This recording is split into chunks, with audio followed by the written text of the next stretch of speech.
Hello, and welcome to episode 118 of the Destiny Community Podcast. Well, my thank you. microphone's Thank a you little so much. far man. away from my face. I'm just going to move it closer. It's going to make a weird noise. Yeah. Have fun with that, Nick. All right, so lots to talk about this week. Boy. A lot. Many things. Controversy, celebrations, There's puzzles. a bunch of puzzles. That make no sense at all. But we have two wonderful people on, Lowly Dev and Goose. These guys, why don't you just tell us what you do? Well, let me tell you what they do. I want to introduce them. That works too. They are like Thank pillars. God Pope is here. In the community. These guys are literally the backbone of they represent. Now you guys sit back here for a second, because they represent a group of people that work like tirelessly. These are just two of a whole bunch of people that dedicate their knowledge and ability to code and work on these apps to make our lives easier. I don't know a single hardcore player that plays Destiny a lot that doesn't use Ishtar Collective, Dim, Lowly Dev's website when you were out there farming for what were the things in Warmind? You had to go out and find all the sleeping nodes and latent memories. So these guys put together some of the or helped put together some of the most amazing apps out there, and I have to personally thank you for the thousands of hours you have saved me in time Especially and on energy. the PlayStation. So It's like first, Goose is as part of he's one of the founding members and part of the backbone behind, and by no means the only developer behind Dim, Destiny Item Manager, which is a great application for moving around your stuff on Destiny. But that's just the basics that it does. It organizes your inventory, it helps build classes, it does all this stuff. It tracks all the you can search for things. They have a metadata, like is the gun good or not? There's all these things that they've put into the game that have made our lives better. And so thank you very much, Goose, for coming on. I really appreciate it. Great. Just happy to be here. This is a great show. We should also mention, for those watching the video, Goose's camera is in a different timeline. All right? Yeah. He's on a different. His computer is currently working on an algorithm to break the puzzle. Yes. It's a multiverse version of Goose in the video. All right, so just keep that in mind. Nobody snap. He's going to contribute as much as he can. And our next guest is Lowly Dev, and I remember running across your website when I was playing Warmind, and that was the first time I ran across something that you had created. But that isn't your first community created app, is it? Yeah, no, I mean, I've actually been around before I actually did any apps. Like, I've been around since like pre-Dim almost, because I mean, back in those days when we were on the there's a forum on the forum group on the BungieNet, and it was like a place where all the developers sort of came together and talked about stuff. And it was at Dark Below.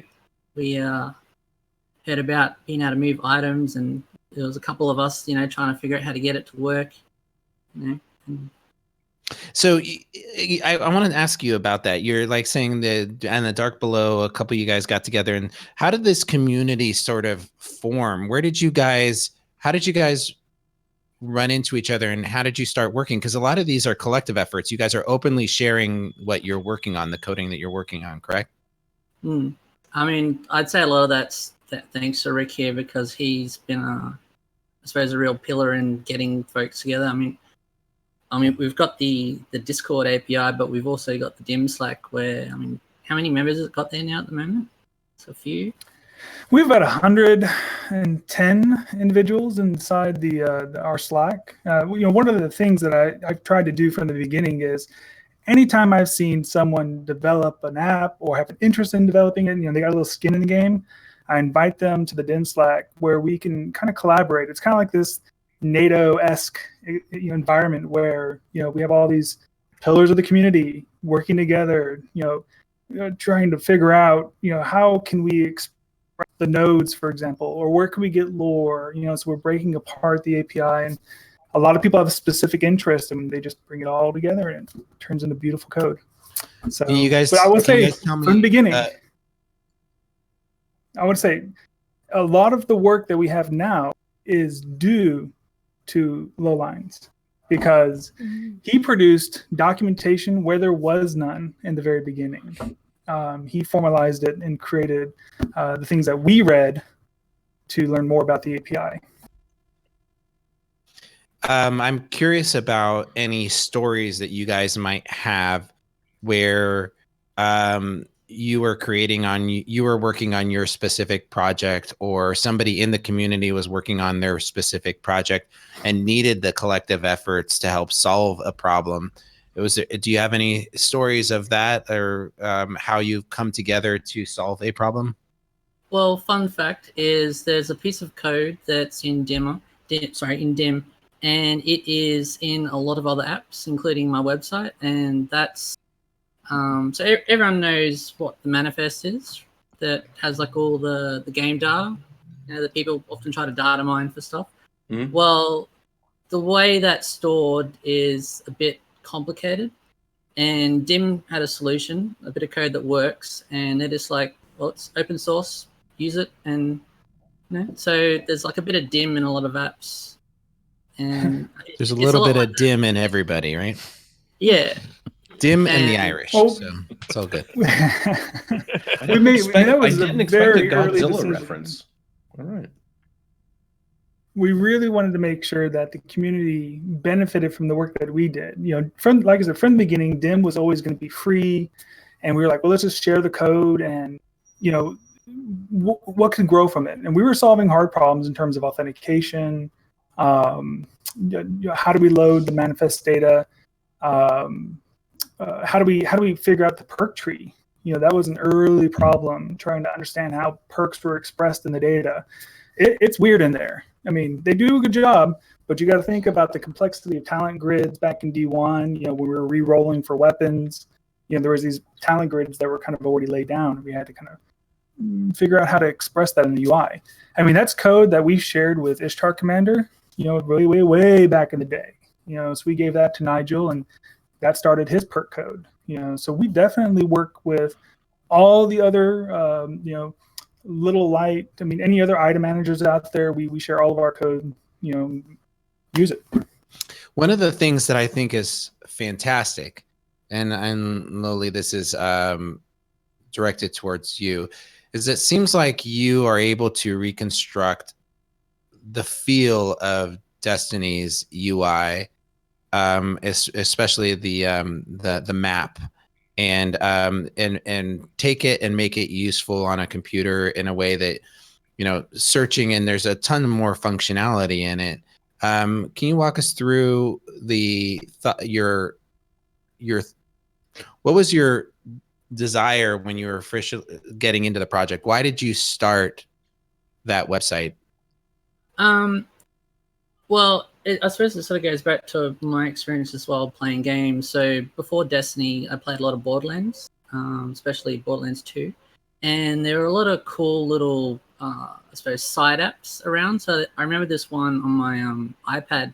It had like all the maps, and it had like alt symbols that you could like check off. It was all manual, but I just thought it was really nice how you could have like this, collection thing on a separate screen, manage it while playing the game. And when they announced the changes to the maps in for Destiny 2, I was just like, gotta put these two things together and make something fun with it. But unfortunately, a lot of those graphics and that aren't output into the API, so I had to wait until they were available through those Reddits and that. And you've been, it's my understanding also that you this community on this Slack is also, at times work directly with Bungie, and that Bungie's a supporter of the work that you guys are doing. Yeah, I mean, we all know the API guy, Vthorn. He's known on Reddit as he occasionally jumps in and does these amazing explanations of a particular problem that people have highlighted. And I don't know, you ever read any of his explanations? He just like, he's really, really good. And the amount of work he does behind the scenes to make what we do a reality is amazing. Like the Mars maps, that didn't happen. That couldn't have happened without him. Like that was extra work that they did while working on Forsaken, to make it so that you could like check off which ones you had. Like that didn't exist until he sort of found a way to make it work. So I make the front end, but like nothing without the work he does on the APIs. And I can't stress that enough. The checklist features too, right? Remember just before Forsaken when we had all that data available to show you what you've earned? Yep. And that was extra work, right? I mean, that was all +1 stuff that they did to make it available for us. Mm-hmm. I mean, there's V Thornhart's Edgar Verona on Reddit. We have Hello Control. We used to have a guy named Tetron. I mean, he did a lot of the authorization stuff to allow you to sign in instead of stealing their cookies. Yeah. But so I mean, we have great participation from the Bungie.net team. They're in the Slack, and they it's a comfortable environment. We all know each other. We got some ground rules where we take care of our Bungie guests, but very open. They offer us wish lists. We just give them everything that we want, and then they'll kind of filter through it, and it's really nice to have a direct line to the people who are doing the work. To ask questions when we have trouble. To make sure that we're good curators of the API as well. We don't want to abuse it or use more resources than necessary. So, that kind of level of feedback is very good for us. We brought our refresh timer down from 5 minutes to 30 seconds after having, consulted with V Thornhart. It's amazing how communicative they are, how open to sharing information, actually working with changes. That wasn't something that happened overnight either. Like that's something that sort of evolved over time. I remember it was like early on that forum I was talking about, the forum group, that was actually run by a guy called Dazarobo. He was a community person, and eventually it sort of the devs sort of joined in, started talking, and eventually sort of took over it, and then that evolved into the official APIs on GitHub with Destiny 2. So can you give a timeline of when that began? Because I know you guys started, like you said, when you could first transfer a weapon over, and after Dark Below, there was the beginnings of this stuff kind of rumbling with the API. What timeline happened to where the devs were like, oh, we should start focusing and helping with the community on this? What, was it the Taken King, or was it Rise of Iron? It was much further back than that. Oh yeah. But the actual official, transfer, that was something that sort of happened with Destiny 2. So okay, I think prior to Destiny 2, we sort of, it was sort of like there was like a forum discussion where well, you want to do this, what do you want to see in an official sort of sense, what things need to be visible and that sort of stuff. And yeah, I mean, it was really good to sort of would you say see that evolve over time. Would you say they kind of spec'd out what ultimately would be beneficial for Destiny 2 prior to that then? All right, I mean, during that time they were speccing out what would benefit your guys' apps for the release of Destiny 2? Well, first and foremost, the APIs is always first for the companion app. Right. It used to also be for the Bungie website, but the apps sort of the main consumer of it. But they obviously wanted, because they know we're going to use it anyway, regardless of. So yeah, make sure it does what it needs as well. So, yeah, I mean, it was a good discussion, and like it's so good now that with the GitHub, because you can post issues and it's like a more proper like organized system, as opposed to a forum where everyone just posts their problems and then it gets lost in a sea of like messages. Right. Whereas GitHub's made for when there's an issue with like, or bugs, and they can get tracked and then followed up and that sort of stuff. So. Yeah, I mean, so you got to think all this stuff was really emergent in D1, right? I mean, the API showed up, House of Wolves-ish, 1.1.1, and we grabbed the cookie and figured out how to start moving things for you, and it was it was safe, but it was kind of like it doesn't feel comfortable, and so we kept pinging them. I was nervous. Really want. I was nervous. People talking about losing the Gallahorn in that transfer, being like, "Where to go?" Oh yeah. So let me tell you, that. The biggest thing was when I was building the version of DIM you're using, and I was moving my Gallahorn through it for the first few times. I was like, okay. So. I mean, every time someone tells me something, is it okay? I'm like, I have moved so much gear through this thing. It's fine. It'll be good. Never lost anything ever in the app. Yet.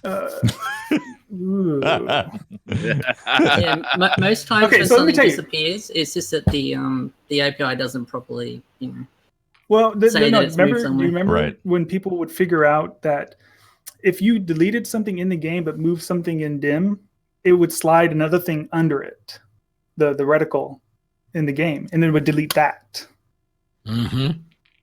Okay, and that's how people were doing things like dropping their weapon.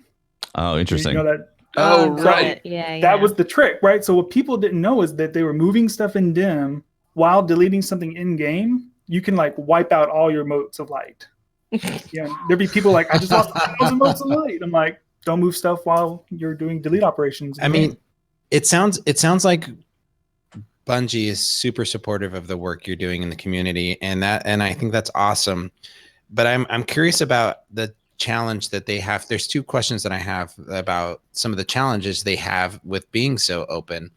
I think that one of the problems is data miners, right? And people finding out secrets of the game.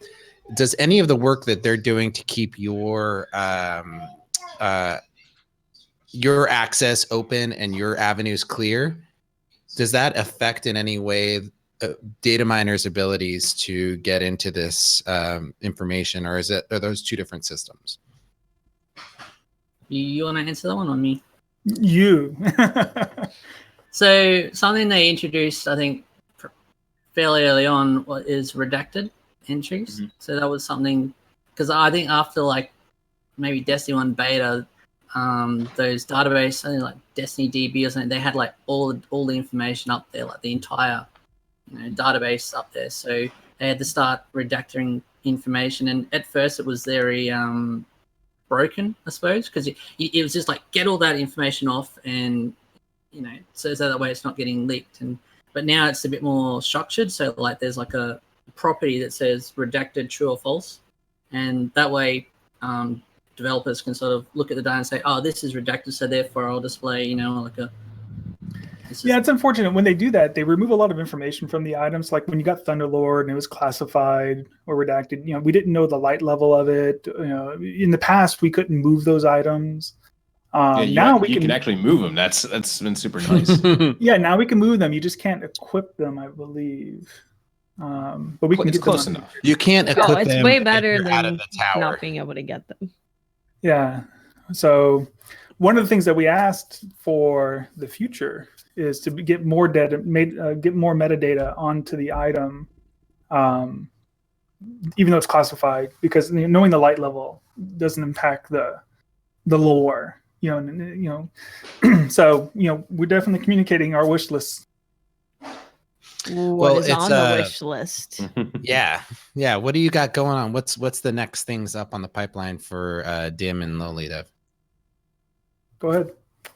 Well, for me, it's sort of there's a lot of stuff that you can display on the maps, but I've end up having to do a lot of it manually. So I'm trying to rely more on the data that's in the APIs. So that way, I can like push updates more often and not have to go through and make like doing stuff like the eggs. You can't get around it. You have to manually add those because they don't exist like on the on the maps. But stuff like, for instance, you have a quest line. I want to be able to bring that information and display it in a way that's meaningful.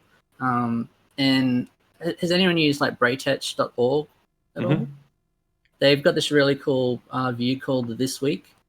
I really like what's sort of been happening with that, and I'd sort of want to sort of incorporate something like that more, where you can sort of see, what you have to do as opposed to just, like checklists and triumphs and that. But the maps has been like in development for like 8 months or so. So it's sort of hit that point where it's like, if I keep adding more stuff, it gets a bit, like, am I going to break something or, so you have to sort of figure out, take a step and figure out. So it sort of takes time, but, yeah. And there's this other little thing I've been working on that I've sort of tried to talk about, and that's where you're tracking changes to your profile. And that's anything from like items to progressions to, and the idea is that you can track it within like 30 or so seconds to sort of build like a change log. And then you could then take that data and use it to do interesting things. Like maybe you wanted to calculate how fast you were gaining exotic engrams during an hour or something cool. But it's like, it's sort of like, it's an idea. I'm trying to get it to put it together and then sort of saying, well, what can I do with it? And one of the things is, could it be used in streams, like as a Twitch extension or something? But can I give you an item for the wish list? So maybe it's not on the visual part of the UI that we have in game, but somewhere in there, those vague terms they use to describe guns and armor, there's got to be a number behind them. I wonder if that's in the API, and if DIM or your website could find a way of providing that in numeric form instead of in these bars or general terms. Advanced tooltips, basically, instead of increases damage.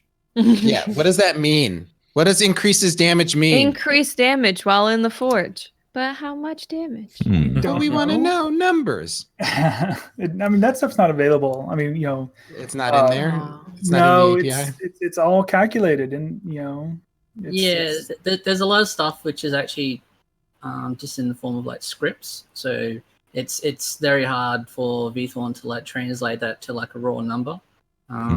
So it's like if you've used the 3D viewer at all, and you've looked at some of the more recent models like bows and that, they look absolutely crap because that's all done with the shader now. So, and that's code that I don't have. So all I've got is the models, and that's pretty much the same thing with a lot of the data in the APIs, is that it's what can actually be scraped in a meaningful form. So yeah, I mean, if when you look at the item details, you'll see like magazine size, and it's like some weird number like 72.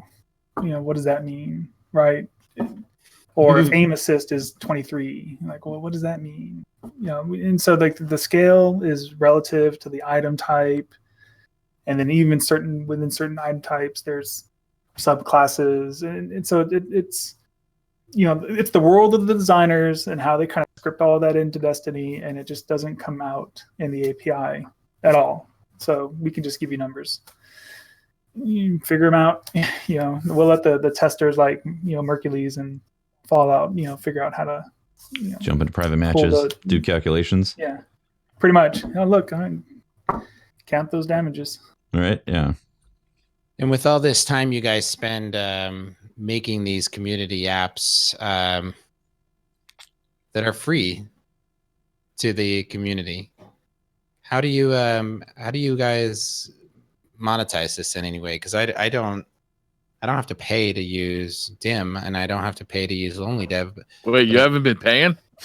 I mean, we've monetized you.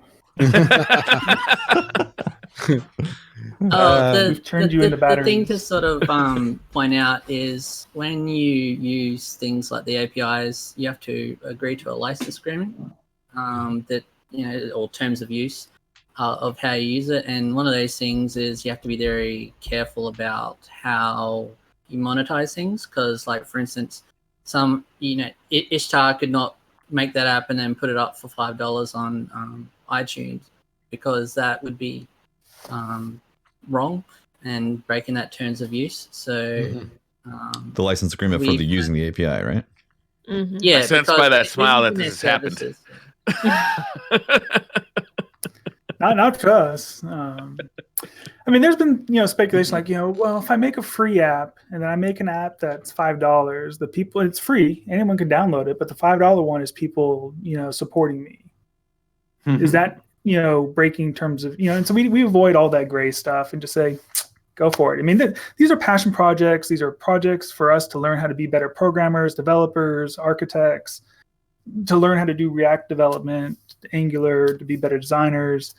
I like building communities, but there's like a very small community of developers. But I mean, I like bringing people together to be beautiful things. I mean, it's we all get something out of it. But at the end, I think for most of us, these are hobbies. The result is a richly lived life. So how do I get Dim and Lonely Dev? Do I need to go to some BitTorrent and download it, or how does one get this? If I'm excited, I've been playing Destiny the wrong way all this time. If you're not using Dim, you are playing Destiny the wrong way. It's my ritual, man. On the tower are beautiful. Yes. Okay. Yes. But if I can help you see one last sunset. Yes. Thank you.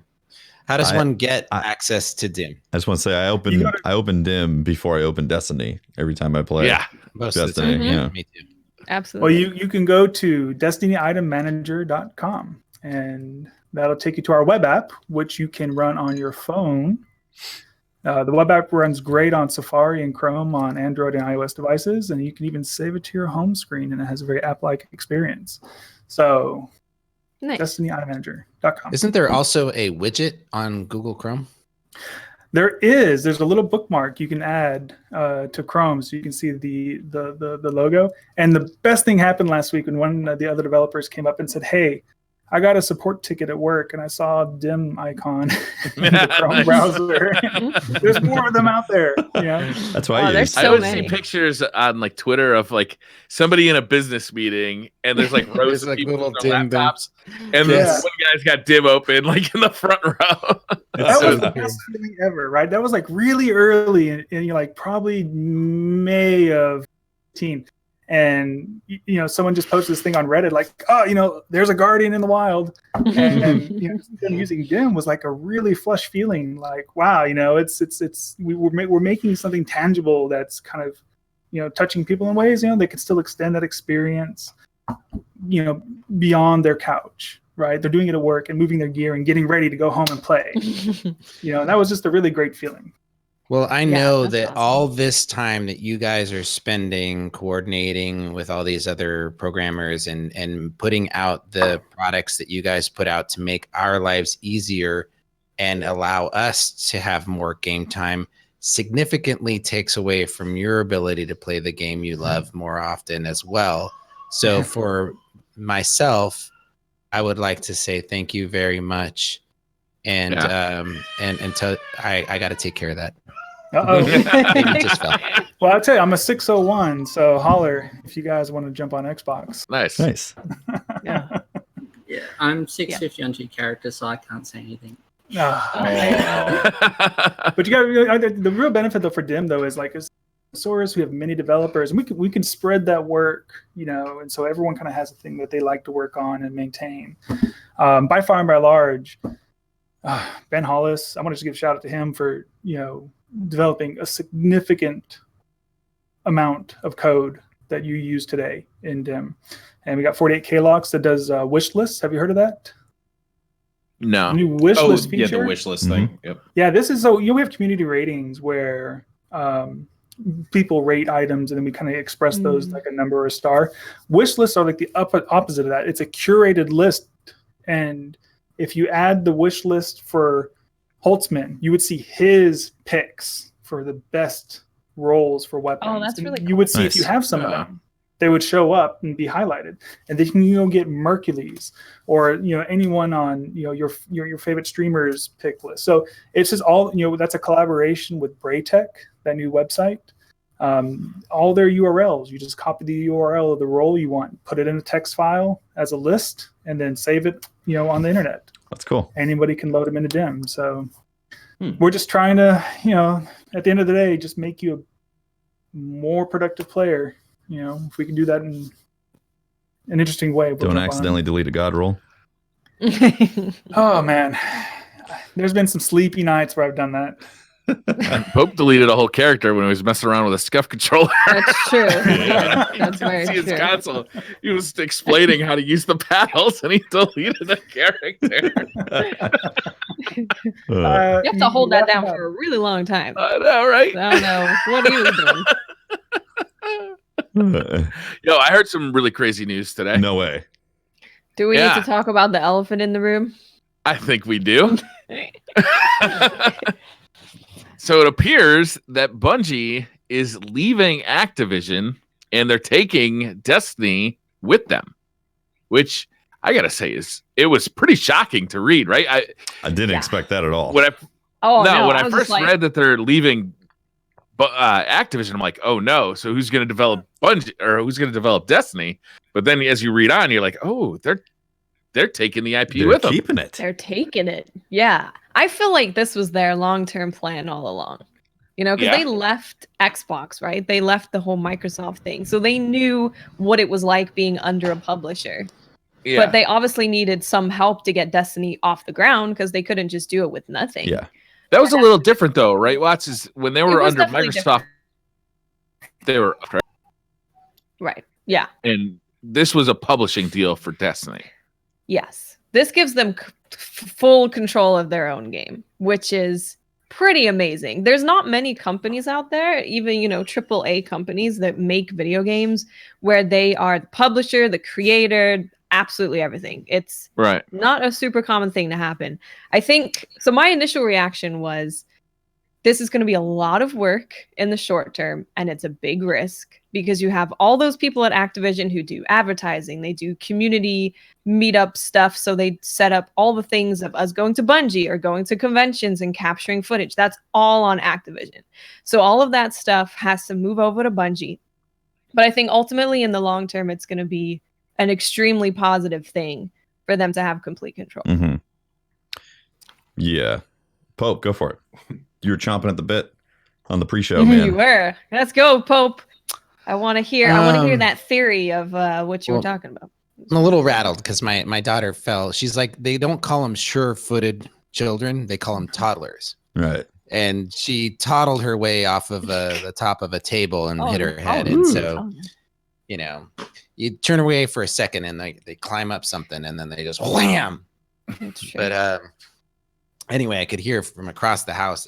So she's all right. But so I was chomping at the bit. Yes. I mean, it's Bungie Independence Day. It is a freaking celebration. We should be setting off fireworks.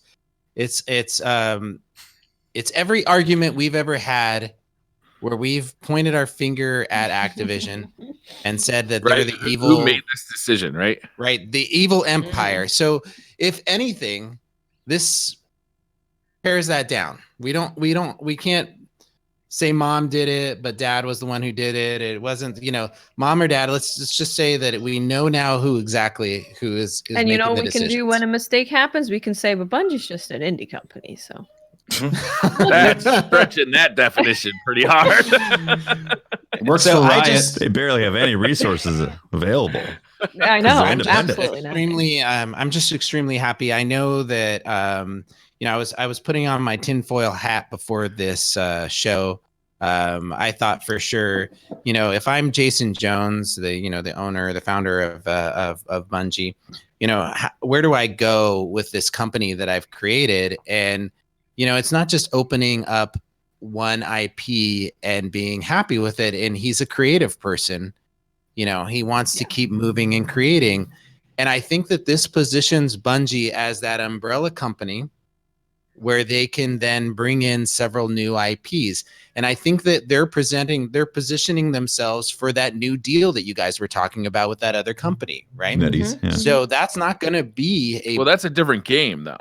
Right. That's not going to be Destiny. That's going to be this new game. And I think that they're positioning Bungie as this, Bethesda type company where they would have several different IPs underneath it. And then these companies like Vicarious Visions and what was the other one? High Moon. They're going to be like, Treyarch and well, wait a minute. Are Vicarious Visions and High Moon coming along with them, or they still? We don't know yet. Those are like own properties. Those are Activision companies. Those are, but I'm saying companies like them, right? These smaller studios that are helping Bungie create this with this larger workflow. I think that those companies are going to be coming in and forming these IPs, right? And these production cycles, and then you're going to get another game, and we're going to probably see Bungie owning, so you're talking 2 to 3. Bungie wants to be a publisher. I'm thinking Bungie's growing, and then Bungie's going to be its own. It's going to be its own publisher. They want to be like a Blizzard. Be its own Activision. They want to be like a Blizzard, Bethesda type of thing, where they have 3 or 4 really strong IPs that they are releasing like every year or so. Right, and everyone who works at Bungie would be working on all of those games. Right. I mean, that I definitely sounds think plausible. This is really. I think this is really exciting news for Bungie. I think like any business that deals with creative people, it's going to be extremely difficult. On the opposite side, I think it gives them a lot of freedom, but then at the same time, I think it's very difficult that if anybody works in a creative field, it's sometimes good to have that person cracking the whip a little bit with deadlines and things like that. Right. That's my biggest concern right now, Pope, is that I feel like that person cracking the whip was Activision, right? Yeah. Right. Like if you read Jason Schreier's book, like it does Destiny ever come out without Activision cracking that whip? It's like Borderlands. Right? Like Borderlands has the ability to release Borderlands, or Gearbox has the ability to release Borderlands whenever they want because they own it. And it's been like 8 years since we've had a brand new, well, no, not 8 years. I guess it has been 8 years, right?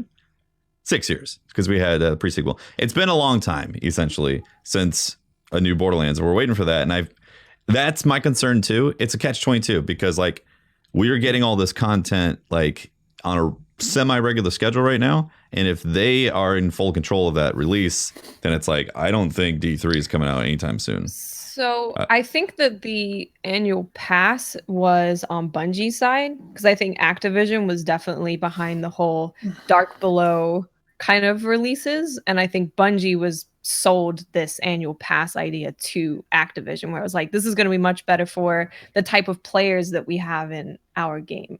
Right. It's just about, like you said, if are they going to be able to have those deadlines? I mean, I think so. I think if anything, Bungie has become more harder on themselves than in D1. I think that they seem to always be very hard on themselves of whether they're making the right decision, and they seem to be making a lot of risks recently, trying a lot of new stuff. So being hard on yourself is, it can be a good thing, but it also can be a real problem. Like if you strive for perfection, you can never actually release the finished project because you're always trying to make it perfect before you get out the door. Yeah, but the thing is, when you are constantly being hard on yourself, you also end up like giving yourself more time because it's not perfect yet. And in the games industry, I'm pretty sure it's never perfect. It's never at a point where the game's perfect. Yeah. It's art, so it's always going to be. It's somebody has to make the call of like, well, we have to ship it, and that was Activision. Like, I think you're right, Watts. They're, I think they are obviously better off without having that huge pressure of the financial Activision, monster chasing them saying, you got to release this right now. Ship D2 the way it is. Like that's obviously not good for the franchise. But at the same time, I feel like we're probably going to be waiting for D3 longer than 2020. I think it's like 2021, 2022, maybe, because they're going to have the time and the ability to afford their schedule. And well, the whole release schedule can be more flexible, I think. I mean, so if you read Jason Schreier's article about this, he mentions that this was an 8-year deal, right? And this is the end of that 8-year deal between Bungie and Activision. It was a 10-year deal with an 8-year clause. Okay, 8-year clause. So both of these companies might have seen this coming, but that release schedule that was, Bungie always had to hit that because of that deal with Activision. But both of those companies kind of knew that, this was coming, right? Mm-hmm. So, is there a Destiny 3? But if you think, or do we just iterate on Destiny 2? The next generation consoles are, you want to release D3 a year before the next gen? Or do you want to wait until that? Yeah. I mean, it's in that we're getting close to that cusp now, right? We've got to start thinking about when is that next gen going to drop? Is it going to be 21? 20? When we hear more about that. And so, I mean, I'm, speculation game, right? But I mean, that's what I would be thinking about. Yeah. One of the first too. We might get the Xbox, a year before the next PlayStation. So it could be a staggered release of the consoles. And I want to tie into that, Briar, because I think one of the first things that popped into my head is about consoles, is about PC, is about cross save. This deal opens up a huge opportunity for Bungie, who I believe is supportive of that. I think so. Yeah. Opening up cross save and cross play. I'm not sure cross play is going to be maybe that's down the road, but I think we're going to see cross save happen sooner than later for us with a Bungie, an indie game studio like Bungie. Mm-hmm. If you think about, Activision's history with console exclusives with Call of Duty, those were 10-year deals, right? Call of Duty had a 10-year deal on Xbox, and then it moved over to the PlayStation. And I guess I always assumed that the Activision had formed the same kind of a deal for Bungie with PlayStation. But if it was an 8-year deal based on this clause, then it could be that deal is ending now as well. And that, Bungie, freed of the PlayStation 4 exclusivity deal, would open up crossplay and, cross save. Because that was a deal with Activision and Sony, right? Not Bungie and Sony. And I guess I believe it's because the publisher owns that right to sell that part of it. That's what Activision does. Yeah. That's their job. So that's the creative end. Bungie does the creative end. Activision does the money end of it. Right. Now, what I'm excited about, and this is what I see. I'm reading. I am putting on that tinfoil hat. I'm diving. This is wild. This is wild speculation. Bungie puts this tweet out, right? Within short order, within an hour, both Xbox and PlayStation have commented, and Blizzard and Epic have all commented positively about this within the hour. That doesn't happen without coordination. These are people that are talking to each other and are knowing. This isn't the guy over at PlayStation who's running their social media account just is surfing Twitter and goes, "Oh, look what Bungie just did. That's cool."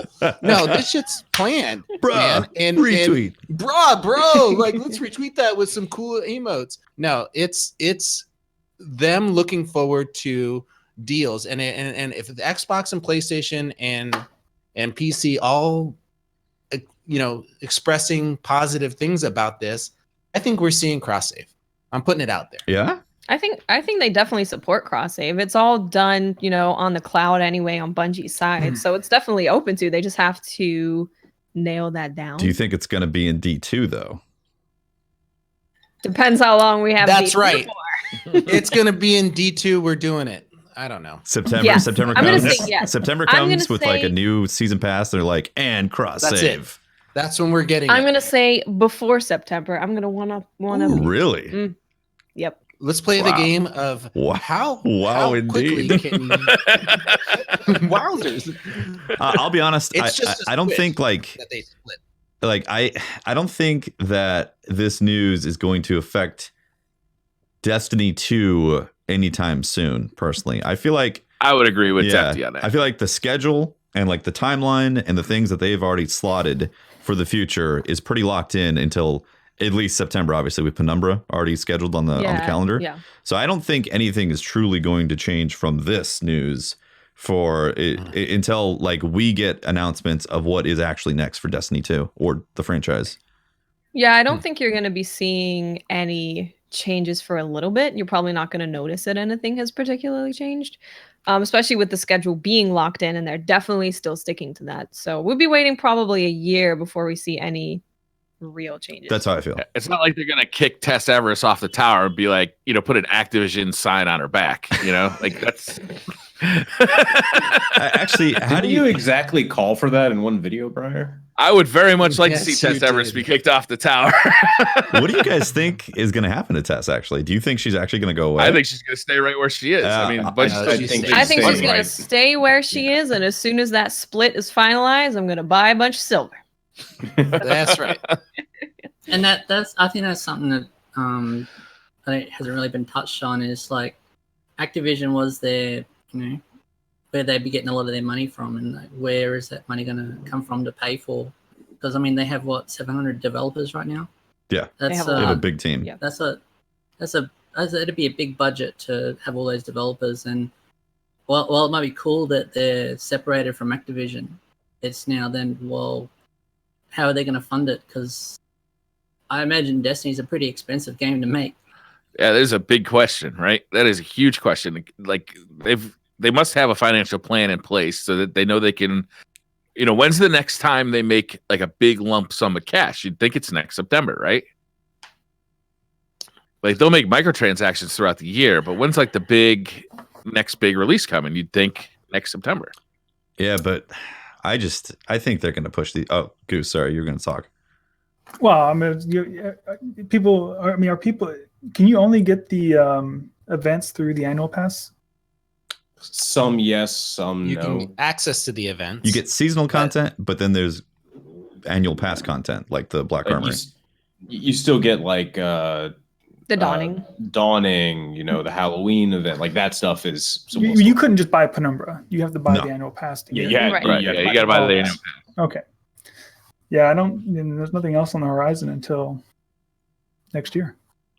I think they got $100 million investment, but that's earmarked for a different game. Yeah, that's a different IP. But yeah, any money going into Bungie, I think is really good, and they can always get more investors for Destiny specifically. Right, they can bring in other investments. Yeah. Yeah, we'll see. Isn't that the issue though? With it's like, what do they give up for the investment? They give up rights, and that's like the. They're in a position into that Activision thing. I think they're in a position now where they don't need Activision for what Activision provided for them.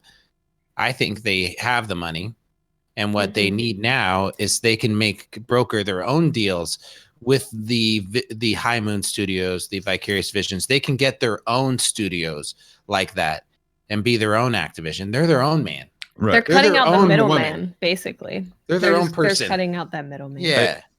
I think the biggest question mark is, are they, as a development team with this franchise, has their process matured enough so they can have these realistic schedules for the player base? Like that's ultimately what it comes down to, because Activision, I think so. Right? Yeah, because Activision was the one saying, "I'm sorry, you got to get it out so we can play it." And now that that's gone, is their team adjusted enough to they can make those content releases?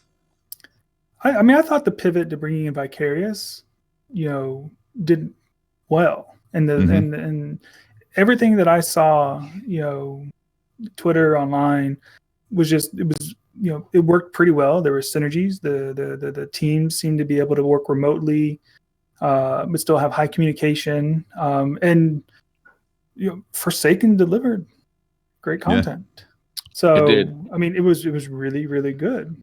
So I think that they have good engineering talent. I think they have good producers. I think that the management of the engineering teams overall is strong. They seem to have good process. Just because my day job is senior architect for financial system software. And I deal with these things from integrating multiple teams together to do projects, and I see a lot of that on their side, agile processes and whatnot. And I have confidence, from what I saw with Forsaken, that everything else can continue that cadence. Yep. Yeah, I hope that's the case. I really do. And I hope that, like, even if they do have to push the release date of Destiny 3, which I'd much rather them push Destiny 3 out a couple years than rush it like Destiny 2 felt. Because then that means that D3 is going to be like really a passion project for them, to where the pieces are together of what they really wanted and not compromised from like we got to get this out at this date type of situation. I hope that's the case. Can we also talk a little bit about how, I know we're all excited that Bungie's, on their own. I think it's super exciting. Can we talk a little bit about how this might be affecting Activision? Now, Activision itself has gone through a lot of changes. It's not necessarily on solid ground right now itself. No.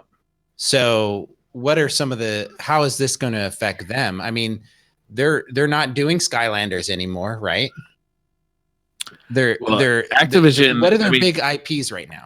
They released a cut down version of Call of Duty this year, which a lot of people really liked, but at launch anyway. But then once the microtransactions got put in, a lot of people lost interest in really fast.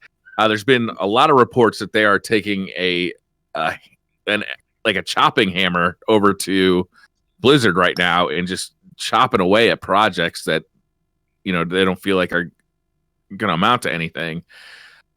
Activision has said some things in the past that have not been kind toward Bungie. The game isn't making as much as we had forecasted or that we had expected. Right, yeah. They showed like the pillars of Activision, and Destiny wasn't on there. Now, looking back on the last year and knowing what we know today, some of those decisions make a little more sense, right? Not having Destiny be a pillar of Activision. Yeah, that's probably a wise decision if they knew this was coming. Because which they would have known, for sure. From a PR standpoint, right? Yeah. And I just think that Activision is might be struggling a little bit. I know a lot of people out there are probably thinking, why do we give a crap? Well, I think that Activision has the ability to create and bring up game titles. I don't like them. Don't like what they've been doing to, games like Bungie. But it's interesting to see how these choices or these decisions are affecting a big company like that, because it talks about the overall health of the game industry and where the investment could go for games, and it affects all of us. So the one thing that I would actually be concerned about is Activision has a whole section of people that work for Destiny. Like, they don't work on anything else. They are Activision Destiny community manager, Activision Destiny advertisement coordinator, event manager. Do those people now just not have a job? Are they going to be picked up by Bungie? Yeah. Maybe. I don't know, because what's Hyman Studios working on now? What's Vicarious Vision? I thought Vicarious Vision did a fantastic job with the Warmind DLC. I really did. I thought the story was a bit weak, but a lot of the stuff in that DLC was super fun to play. Yeah. And to me, it's a bit of a loss. Assuming that they're staying with Activision and not going with Bungie, it's a bit of a loss seeing them not be around anymore. Yeah, well, it's going to be interesting. So hopefully Bungie will be able to work out deals with them to continue it. Hopefully. I'm sure, like I said, they said they're beginning the process. So it's not like a clear cut, right? Like suddenly it's completely split. It's like they're transitioning, and I'm sure that transition is going to be, like you said, the department in Activision wants, and then the High Moon and Vicarious Visions, all that. Like, I'm sure. That's right. Vicarious Vision also did the PC port. Yeah. Yes, it did.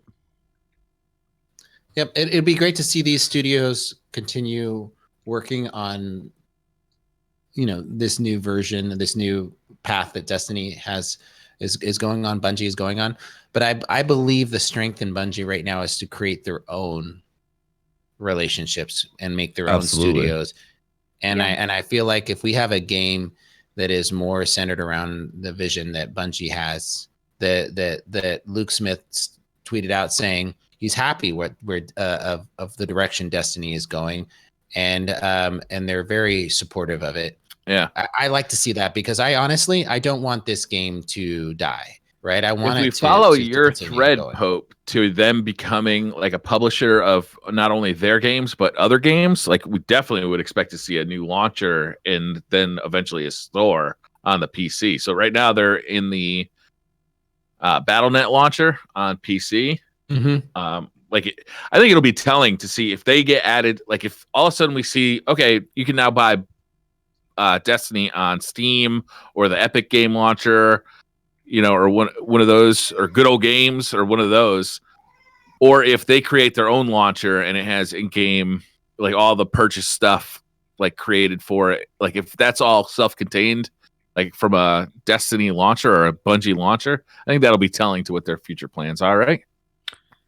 Yeah, I think it's tough to say, honestly. It's like they obviously want control of their IP, and they want to do more IPs, and they don't want to have the frustrations of Activision, fondling their projects in certain test Eververses into it. So yeah, I think that kind of speculation is really tough. I think if anything, I walk away from the day thinking, oh man, Destiny 3 is going to be incredible. I cannot wait to play that, because they have complete creative if it ever control. comes out. Oh, I think it will. It may be delayed, but Briar, I think Bungie is a mature studio now, based on their experiences with Microsoft. They've changed a lot of stuff within their studio. I believe that they've been heading this direction since they got burned by Microsoft. Right. I think they've been heading this direction for a long time, and I don't think Jason Jones is a dumb guy. I think he is a very smart guy that's thinking like, 15, 20 years down the road, and has built this studio to develop into what his vision is. And I am really excited to see a D3 with Bungie's creative control. Me too. Absolutely. For sure. Yeah. 100%. The thing is, though, is that we've still got the rest of Destiny 2 before we get to a Destiny 3. So that needs to do well, and the community needs to support it. I mean, as you say, they're indies now, so you need to support your indies, because if think about what happened yesterday with the community and the salt. We need to talk about that. Yeah. Would there be a Destiny 3 if the community continues to have those sorts of tear-jerk reactions to them experimenting? I think actually, I think the real thing in question is, how is the rest of D2, the lifespan, going to play out now? Like, are we going to get annual passes every year with this type of content? Are we actually going to get a big DLC expansion again before a D3 hits? Right. I feel like that's the biggest we don't mystery. know what happened in September of this year. Yeah. Right. We have no idea. Are we going to get nothing in September? Is this going to be the first time that Destiny has essentially just like a season get activated for September? Yeah. Get a nice Rise of Iron. Rise of Iron was, pretty good. I think the difference though is with Rise of Iron, it sort of came out of nowhere. Like I always sort of look at Destiny like from a lore point of view. And Rise of Iron just sort of happened. Like there was no sort of like preluding to it as to that was a thing that was coming. Whereas we've got things like the Queen Mara visits every 3 weeks. We've got certain cutscenes that have shown up to reveal very big changes to certain characters. And like I remember seeing an actual tweet the other day. Someone was asking about why that character hasn't shown up this week. And I think the response was something along the lines of, well, there is stories for them in the future. That's very different to like what is clearly, at least from a lore point of view, there's an actual plan of where that's going. So whether or not that's Destiny 2 or if that's something else, who knows? Yeah, interesting. How would you guys? I just feel like really good about that, the lore. I mean, we are pretty much lore experts in this podcast. I like to think of myself as a lore savant. We got it dialed in. Yeah. Yeah, we do.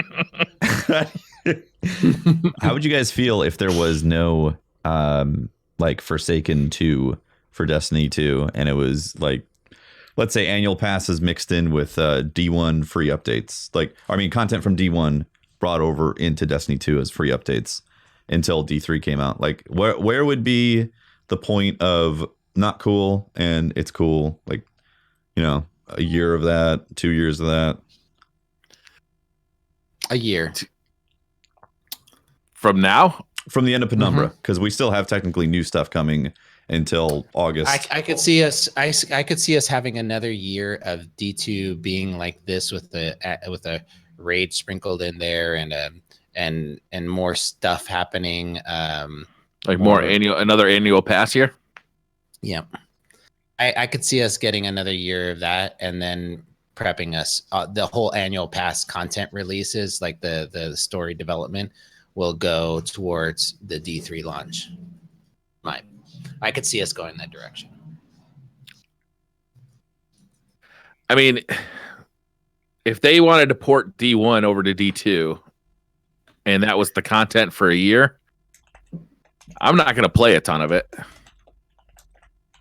You know, I already played D1. Why are we talking about porting D1 to D2? I don't understand. That was the question that Tefty asked. No, I said in addition to, like, you know, they're taking, if they did, they took seasonal content, season pass ideas, and at the same time also brought stuff from D1 as free updates into the universe, because there's a ton of content in D1 that they totally could bring over into D2 that would help new activities and possibly new rewards to chase for people who just straight up enjoy playing the game.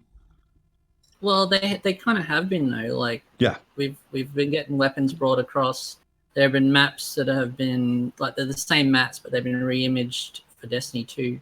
The thing is with porting is, and this is something I learned because of the 3D model project that I did, is that Destiny 2 had a very big change to the way it does rendering, and so porting is actually, you know, an actual process because they have to convert all the models and textures over to the new engine, so that otherwise they'll if you were to just load them up into the other engine, they'd look pretty crap because the lighting would be all wrong and that sort of stuff. So someone has to go in and actually touch on all those things, and I think that's why a lot of the like weapons they're coming through little bits at a time, because that's how much time it actually takes. Real man hours. Yeah, to pull them across, yeah. You know? And I think that's why, like, when they do the maps, they actually do like a new map as opposed to recycling the old one. Because I mean, you know, it might be easier to rebuild it using the bits and pieces from like, you know, like you have like a Nessus map and you have a lot of those assets that have already been made, and then you can rebuild it using those assets, as opposed to I've got all these D1 assets, I then have to update them and then make them look Destiny 2 or something, you know. That's interesting. Yeah. There's I mean, bringing back old content is nice, but I mean, I think of it more like an old flame. You know, the memories are great, but you know, you don't really want to live there anymore. Like when they did the what's the one where you get the sniper from the IO? What's that called again? Whisper of the Worm. Yeah, Whisper. That mission had the secret, that had the oracles. I mean, like those moments bring back great memories, and like that to me brings me closer to Destiny when I have morsels of those fun times. You know, getting through the Vault of Glass with friends, right? They're bringing back just enough. Those are those touch points that kind of ground me back into the franchise, and you know, would carry me through. That's the kind of stuff I like to see. Bring back a great Outbreak Prime quest.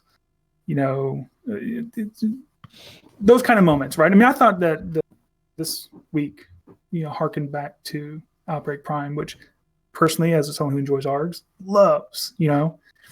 So that's the kind of stuff I like. I guess just these the reason why I bring up like D1 content is because I'm saying like if we're not getting any new content, if we're not going to get a new expansion, then could they stoke interest and keep the player base alive with what seems to be low-hanging fruit from content that they've already gotten in the first game? But if it does take like an insane amount of man hours just to update the assets to then rebuild the content in D2, then obviously that's out of the question. They should just make quick morsels out of what they currently have in the game. Yeah, I think what they would have to do if they're not bringing any new like maps or places to explore, stuff like that, they have to use what's already in the game and maybe add new loot to it.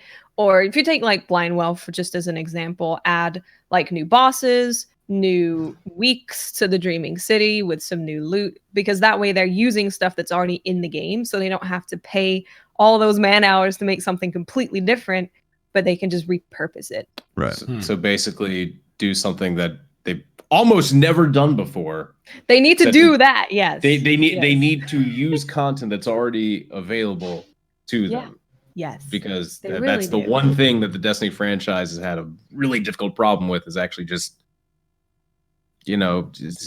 it's always been like, here's new thing, abandon new thing when next new thing comes out, and just keep on going. Drives me crazy. Which is why I said before that with the forges, I really hope they reuse them and, make a new exotic quest and have to go through the forges, or even add new armor set to each of the forges so they have individual pieces for them. Just reuse what you have made, because I feel like Bungie makes good stuff. They just the potential of the infinite forest Watts. Oh yeah, absolutely. Yep. I mean, they reused something there. So yeah, they did. We're going in the right direction. That was like the almost never done part of that. In Destiny 1, they did add strike loot. So all of a sudden we started grinding for specific weapons for strikes, and like they have done it before. But they've done it with Nightfall. They need to do it better. Rise of Iron was basically all reused content. Yeah, the Crota armor, that glow. Oh, that amazing armor set. That was really cool. We need good armor. That's what we need. We need that to come back. Yeah. They had is anyone a Zelda fan here? Yeah. Or have played like the N64 Zeldas? I'm not a fucking monster, man. Of course I am. How dare you? I was just thinking of, so you had like Ocarina of Time, and then you had Majora's Mask. Majora's Mask was something that they pushed out very, very quickly because they reused a lot of their assets, and that was a different game. So a lot of people are hoping they're going to do that with Breath of the Wild. Yeah, I mean, like they've built the work. That the hardest bit is building it. Like once you built it, and it's something we have when we do our apps, and that is a lot of stuff that I do. That they might be little useless things on their own, but then I reuse it for something else, and it saves me a lot of time, and it allows me to get things happening quicker. So it's from a dev point of view, it's a very smart use of your resources, as opposed to we have to do everything brand new from scratch every time we do new content. So let me ask you guys a question. Now that Bungie is in control of their server structure, they don't have to have like Activision like paying foot in the bill for those. You think that we get a higher possibility of dedicated servers? I don't think that was an Activision issue. You don't think that was an Activision decision? I think that was a proprietary Bungie developed network code that we're like, wait a second. We made this really cool net code that works for everyone. I thought all the problems with Destiny were Activision related. Wait a second.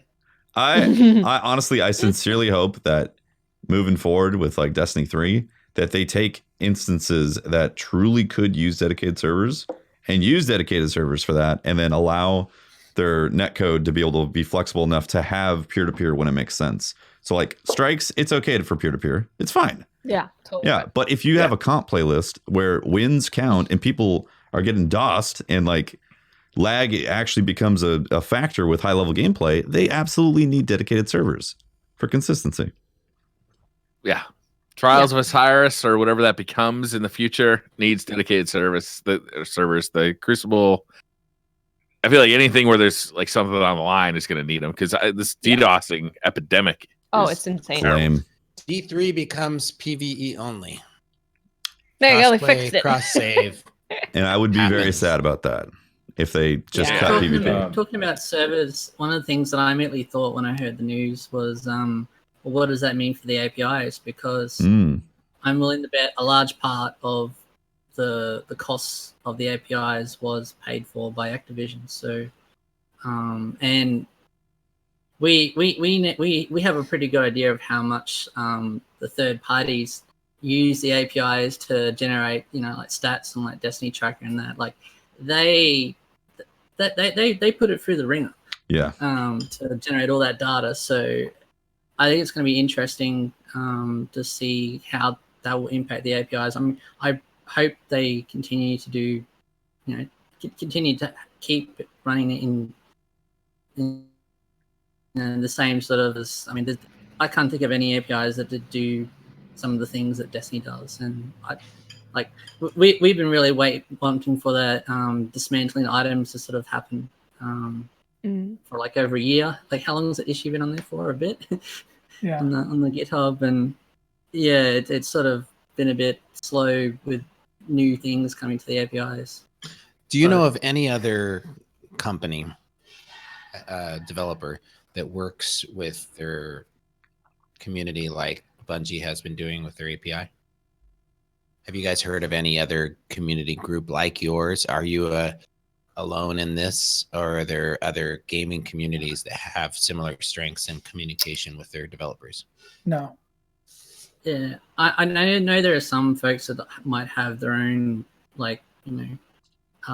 arrangements, but they wouldn't be sort of like a community based thing. I don't think it's mostly like more on that contractor sort of where the closest thing isn't a company and isn't like a company and community thing. Like the closest thing I could think of would be like Wowhead, where they have all the information, but all of that is like gained from people installing an app. Like none of that's from on Blizzard's side, if I remember correctly. Right. Yeah. Yeah. I mean, there's some really amazing data mining efforts where like you go to like any Nintendo game, like some of the community resources around them is really amazing, but as well as like modding, like I don't know if anyone's checked in Borderlands lately, but there's an actual community patch now where people are making mods to the game to make it more fun or more balanced, and that's not an official capacity, but that's that's like amazing that those things are around. So. Yeah, it is amazing. I mean, I've been participating in this kind of this data extraction mechanisms with Bungie games since Halo 2. I mean, it used to be scraping the HTML off of the website. Then it turned into this XML extraction. They had they had a RSS feed. Then in Halo Reach, they had a XML JSON endpoint.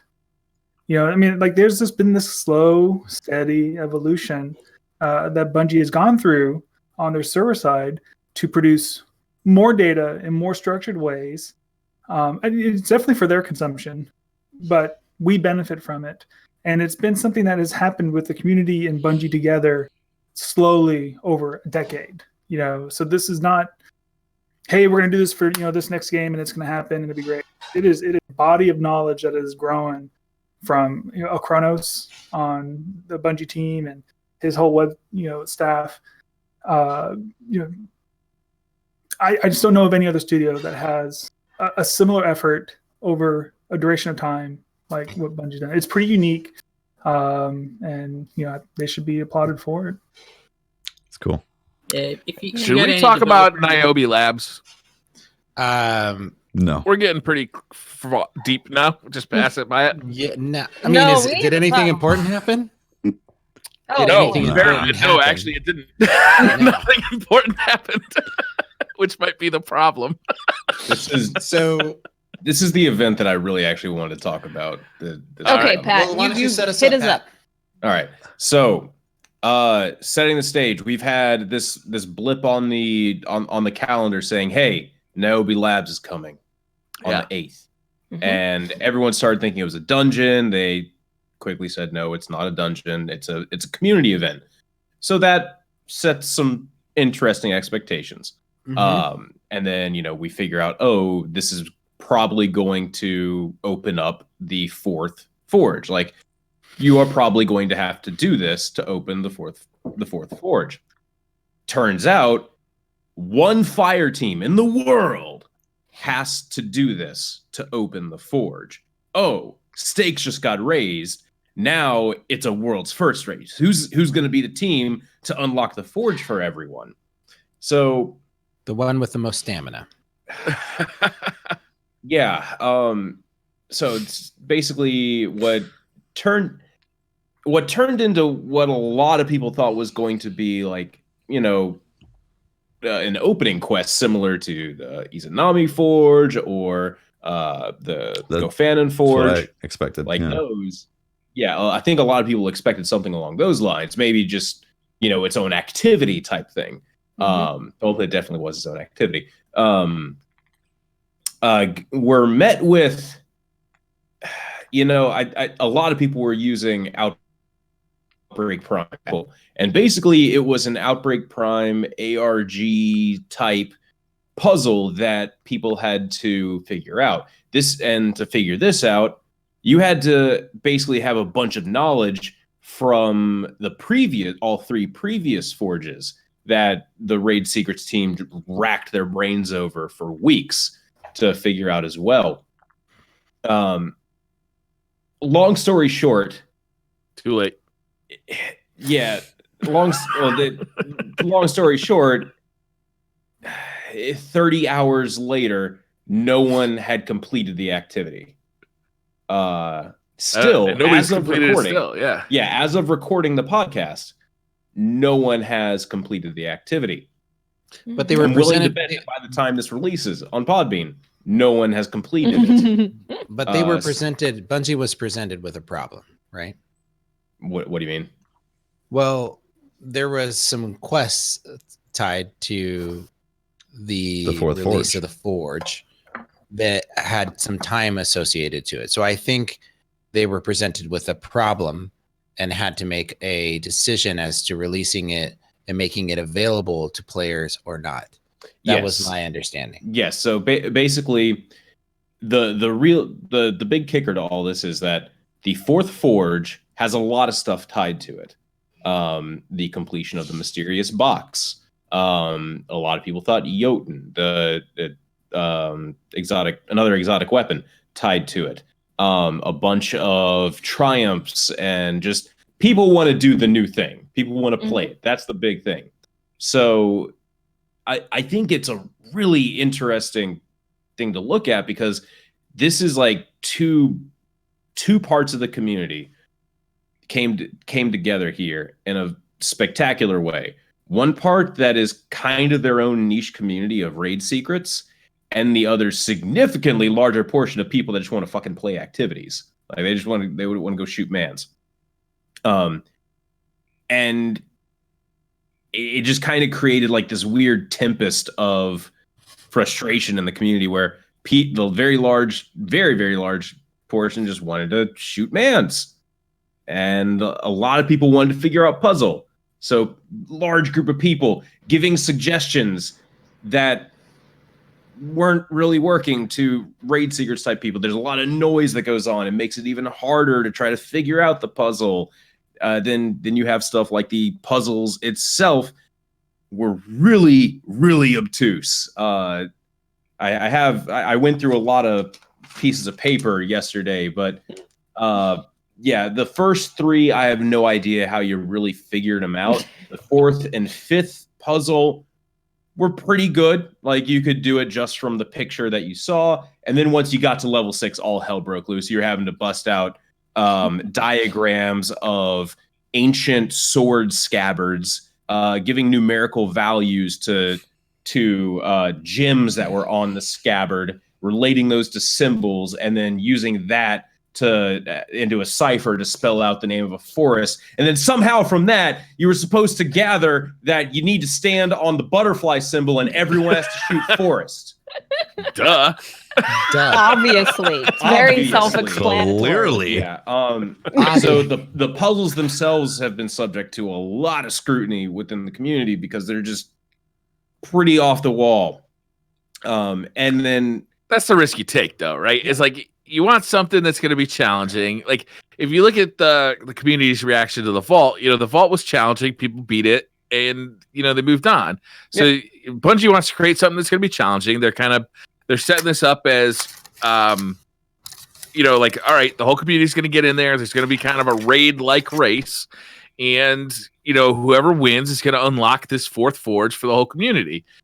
It's hard to test how hard those puzzles are going to be, and you've got to make them hard. Otherwise, the whole thing's going to be done in an hour. See, the thing is, though, that this was clearly supposed to be finished in the first day. Yeah. I Clearly. really think Clearly. it's supposed to be. So they and a lot of people were saying that these puzzles don't feel like Bungie puzzles, and that's because they're not. It was made by Vivi. So if you're feeling like maybe this puzzle doesn't feel the same as a Bungie puzzle, it's probably why. Vivi being Vicarious Visions? Yes. Yeah. Vicarious Visions just thought we were smarter than we really are. Let's be honest. So I think the puzzles were, they didn't seem, it always seemed like something was missing. Like we weren't being told something in the puzzle to fully understand what the answer was. Because even with the answers in front of us, a lot of people are looking at it like, okay, I can't figure out, even having the answer, how people came to that conclusion. It feels like something's missing. For the first one, did you not know that line of a poem that you read in French was actually a very famous poem that also mentions a butterfly, and you can spell out butterfly by shooting butterflies. Wings fly was the best. The wings fly was good, and then the one that showed a 3-section stacked maze that you could solve. Where you have to layer them. To me, I just hear those two are great. A bunch of players that are salty, that couldn't wrap their head around some very obvious puzzles. I was sitting at work, in between, helping students, balance their schedules and stuff. I'm sitting here balancing all these things. I'm checking in on Twitch, watching people figure this out. And if it wasn't in sub-only mode, I would have been able to tell them what to do. So, like was said before, the 7th puzzle still hasn't been figured out. However, Bungie decided to unlock the 4th forge. It was yesterday, right? Yes. Yeah. Yep. It was Wednesday, so a day after. Basically about 30 hours They're like, afterwards. okay, this ain't happening. Yeah, it's really fascinating. These morons ain't gonna figure this thing out. So, like we said, obviously they did this thinking that it was going to get solved within say 4-6 hours, something like that. Which clearly is not the case. Big miscalculation right there. And so they had to auto open the doors, which is bittersweet. I mean, you got people who spent 30 hours plus in one stream trying to crack this thing, and then they give it to everyone. So there's there's the conundrum of did they respect the community time trying to solve it versus the players want to get in there. I showed up on Tuesday and I personally wasn't in the mood to try to crack my head against a puzzle like that. And also there wasn't anything else to do with Niobe Labs aside from go and shoot letters on a wall. So from from just a regular player's point of view that doesn't pay attention to Twitch and Reddit and all that, I feel like I would have loaded up the game and been like, Niobe Labs isn't this supposed to be content and rewards that I'm gonna chase? And so I feel like there was a big miscalculation right there.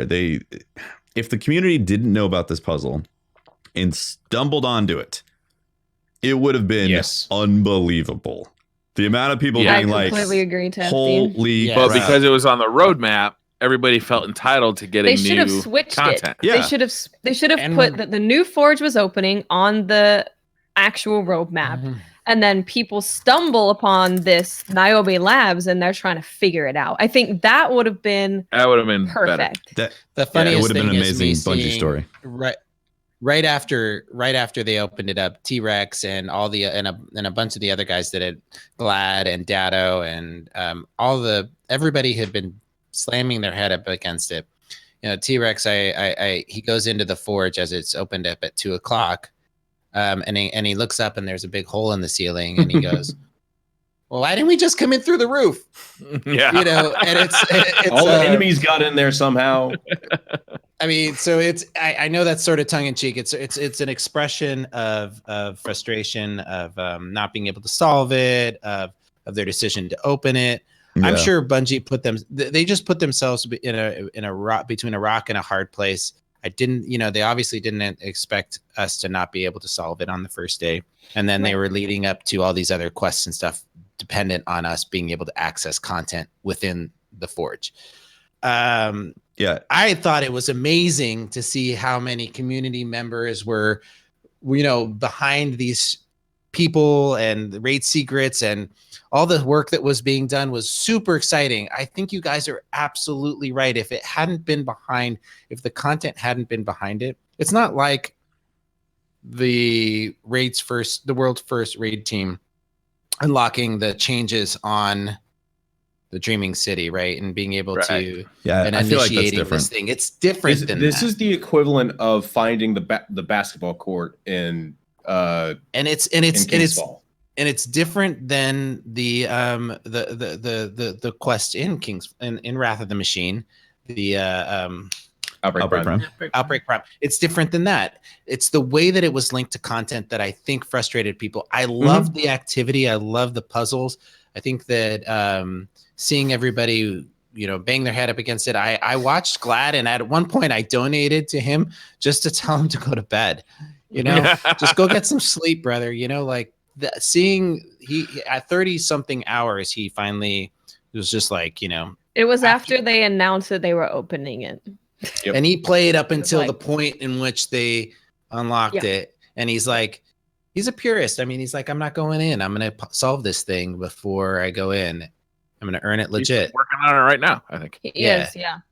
I'm going to say, it feels real bad to hear that whole speech from Ada, like, oh, Guardians unlocking the Forge. And I'm like, yeah. No. And then the doors in the lab opening to go to the Forge. Dirty. I'm like, I felt dirty going in there. The Forge is unlocked, but is it really? There was another part of this, though, that was a little bit more underlying. And that is that this is we got the exotic quest on January 29th. And then on February 5th, we got the Crimson Days. But this is kind of like the last thing on the roadmap for Black Armory, right? Like, aside from the exotic quest. And it was this. It was one room with like this puzzle and then like the final forge. And like that didn't feel especially satisfying for like the Black Armory. Yeah. I'll be honest. Again, like, if you take the perspective of somebody who doesn't watch Twitch and doesn't look at the YouTube videos and Reddit and all that, if you were to log in, you'd have no idea where that lab is. You'd be like, yeah. Or the fact that you could take your powerful. Well, actually, I guess they did say it on the thing that like your frames can be done at the new forge. But like, as a player, this was purely catered to hardcore community, right? But at the same time, the entire Black Armory has been. Yeah, I hear you. But at the same time, it's like it's an annual pass. So like, if this is part of the content for the annual pass, like it was weird not having any kind of like lead up quest to the forge. Also, not that we needed another like 2 to 3 hours to unlock it for each character. I'm not saying we need that again, but like one or two missions where it was like, do this here in the EDZ, now go across that bridge, and now you're in the new forge. Instead, it was just like the forge is open. In fact, I didn't even realize I could just go there immediately. I thought I had to do something initially in my account. Yeah. I think ultimately it would have been better, and of course hindsight, blah blah, if they just separated the Forge and Niobe Labs. There was a similar lead-up quest to unlocking the last Forge, and then people just came across Niobe Labs and could figure it out for something cool. The interesting thing is like not doubt the people that the raid secrets type of people, they love this. Like they don't. like basically all of the negativity around this event was from people who just wanted the thing after it. Right. So, which I don't mind waiting, because I feel like a lot of those people might also not be 650, and the last forge is 650. So, let me put one twist on it that bothered me, and I'm going to be completely real with you guys. Okay.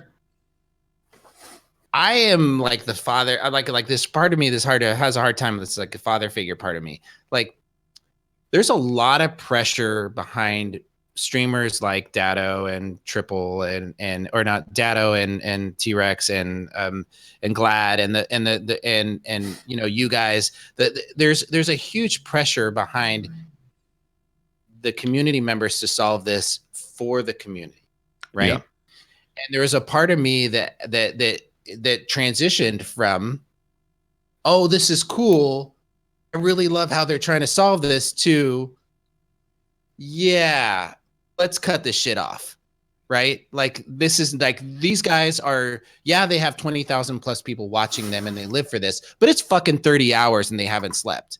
Yeah. So, you know, there's a part of me that started. Also, did we design this for like the top 1% of the top 1%?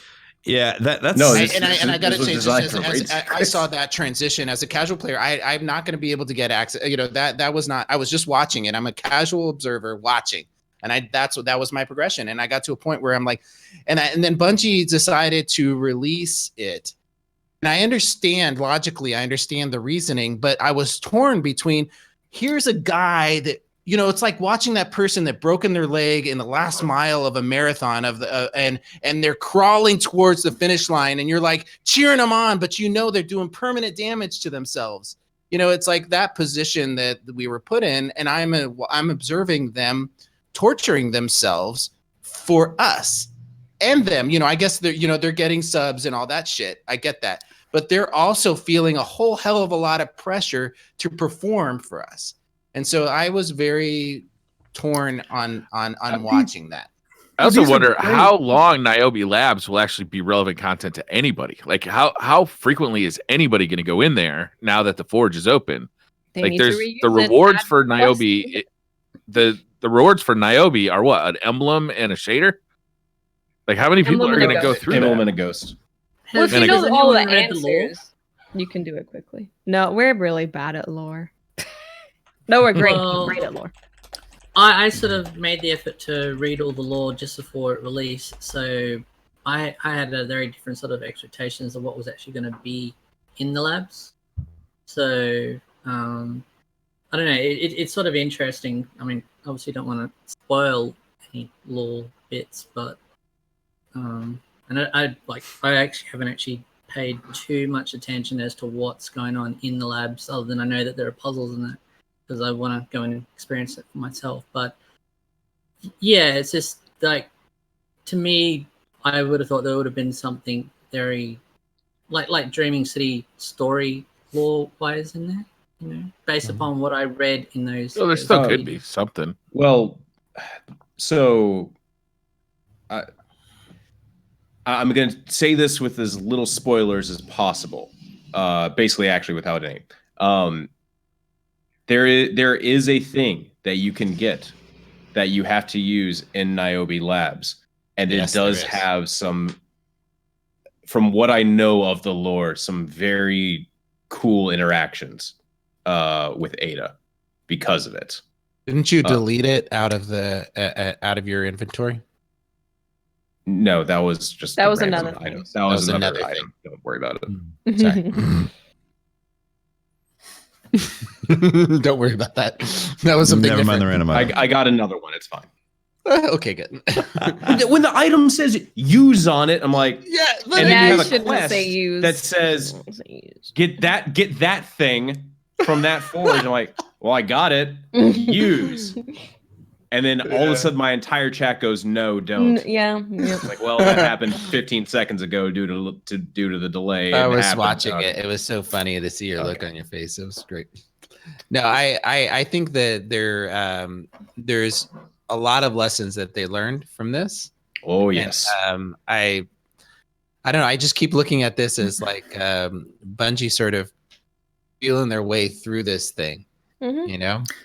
I mean, I really want them to create these like Ready Player Ones in the game. Like that was to me what Destiny was always supposed to be about, were opportunities for you to unlock something and be the one that did it. And unfortunately, I mean, there's only so many of those. There's only so many, you know. I mean, everybody wants to be president, but only 44 or 45 have done it. You know, what I mean, like, you know, 44. There's so many people playing the game, but I mean, eventually, I mean, only a few people do it. But I mean, this is the kind of stuff I want. You know, I may not be able to do it. I've tried, you know, and it's failed. But that bitter taste is gone the next week when you get an exotic or something new comes up, or the next, you know, part of the quest unlocks. But I mean, I like these things, and I would really want them to keep trying to make what I would call, you know, these Ready Player One moments where you climb the mountaintop. Mm-hmm. Yeah, I mean, overall, I'm happy that Bungie did something like this. I love puzzles from Bungie so much, and they've definitely learned not to lock content behind these really difficult puzzles. Because I think that's the thing with all previous puzzles, is that there's a bunch of other stuff for you to do in game, and then if you find the puzzle and you want to do it, you can go and do that. It's having people sit and wait for this thing to be cracked before playing the rest of the content. Like the Oracle puzzle with Whisper. That was a really cool, like, oh, there's also a Oracle puzzle in addition to getting this like secret Whisper quest. That is so cool. Yeah. That stuff is awesome. We all love those things. When you get content behind people needing to solve a puzzle, it becomes a big yikes. And in the future, if they want to do something like that, if they want to have like a community-driven push to unlock stuff, they should make it so literally everybody's contribution is being counted towards the unlock. Like, kill a million dreg, get a million sniper shots, like clear out all the stuff out of the EDZ in this amount of time or whatever, and then the community as a whole has actually pushed the tides over to unlock a certain type of thing in there. Like that, I feel like that's, personally, from my perspective, I feel like that's more inclusive for the community. Like people feel like they're putting in their effort to like unlock something in the world. I mean, Whisper created great Sherpa moments. You know, there's so many people I saw streaming carrying. You know, I mean, that was really fun, which harkened back to D1 experiences. You know, just bring more of that content. Yeah. Yeah, where's our next Whisper mission? Well, they It's in sort the of IOB hinted Labs. it with the Penumbra, didn't you? In that last Penumbra's fight. going to be this, but like the Every whole week. thing. Get ready, Glad. You're going to have to know Hebrew. You're going to have to know ancient freaking Egyptian. This is where we learn the high everything. techs right here. This is where it comes in. You're gonna have to play Destiny while looking into a mirror so you can see the reverse. That's right. To get the blacksmith title, you will actually have to become a blacksmith. You got to play with an inverted mouse. Yep. You're going to have all I would of prefer to become a IMDb in your blacksmith brain. than do the puzzle, honestly. I'm really bad at puzzles. I apparently need to get better at these puzzles. I need to learn more about France and forests and swords. French cutlery is apparently was a big part of solving this one. Pope, are you muted? Oh yes, but it was really funny and entertaining while I was talking. You always think you are. You guys want to do some Twitter questions? Sure. Yeah, think so. All right. Unichronic says, how long until Bungie signs a deal with EA? Never. Come on, that was funny. Right around when D3 needs to be, get out the window. The third time Destiny D3 19. is delayed, they bring on E3. Yeah, why is nobody talking about Bungie putting Destiny on the Origin app? Come on, guys. I would like that because I have the Origin You like do. yearly thing The where premiere? I get like all the games they put on Origin. Yeah, premiere. Yeah. Beef Castle says, let's say Bungie has just taken the ultimate true serum. What does the TWAB say tomorrow? We free, bitches! Sorry. It says, fuck you, you're Yeah. cool, fuck you, I'm out. You're cool. You can come with us. Here's a 6-pack. Let's go. You're not wrong. Mr. Good Goodbite says for I love these questions that Breyer asks just for his own ability to answer it, and then he moves on to the next one. Cherry picked, right? Like, what's he's the already hardest thought- part? I actually try not to do that. What's the hardest part of working with the tools Bungie gives you? The hardest Bungie gives part. us tools. They We Well, make our own I, tools. it's not. I don't find it hard working with Patrick at all. I think it's something that I struggle with at times. I'll give you that one. ultimately, That one I was push good. through. That was Wow, that hurt That one me. That was good. really good. Oh man. Cutscene. All right, lack of tools, possibly the hardest part of working with the tools. I suppose the hardest part is it's less the tools that they give us and more trying to explain to someone when they ask for this feature in an app that we can't do because there's no way to actually do it. I think that's the hardest bit because it's sort of indirect, but I think that's the hardest part because you've got to try and translate that to something that makes sense. Like people think it might really be easy to put something in, but you know.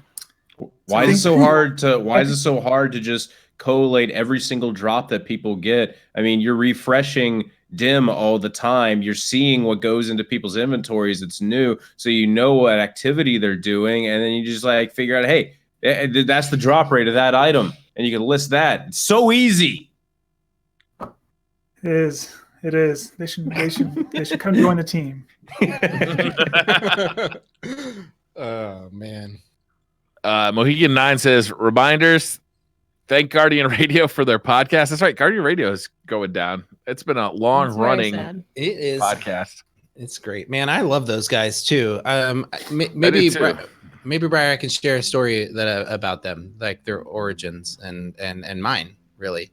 If you guys haven't heard, Guardian Radio is shuttering their doors. They're stopping their podcast after they've got one more show happening this week. And back when I started help start Dads of Destiny, we were trying to find a way of communicating to our audience, our just inside of our clan only, right? We weren't thinking about something more broader than that. And I reached out to Mark and the founder of Guardian Radio, and I said, I want to do this thing for my clan, but I don't know how to do it. I don't know how to do this. And in my clan was 60,000 people. I said, I need to find the way to do this. And he said, well, come here. I'm going to help you out. He put us on his iTunes account. He hooked us up with all the connections to how to host our podcast.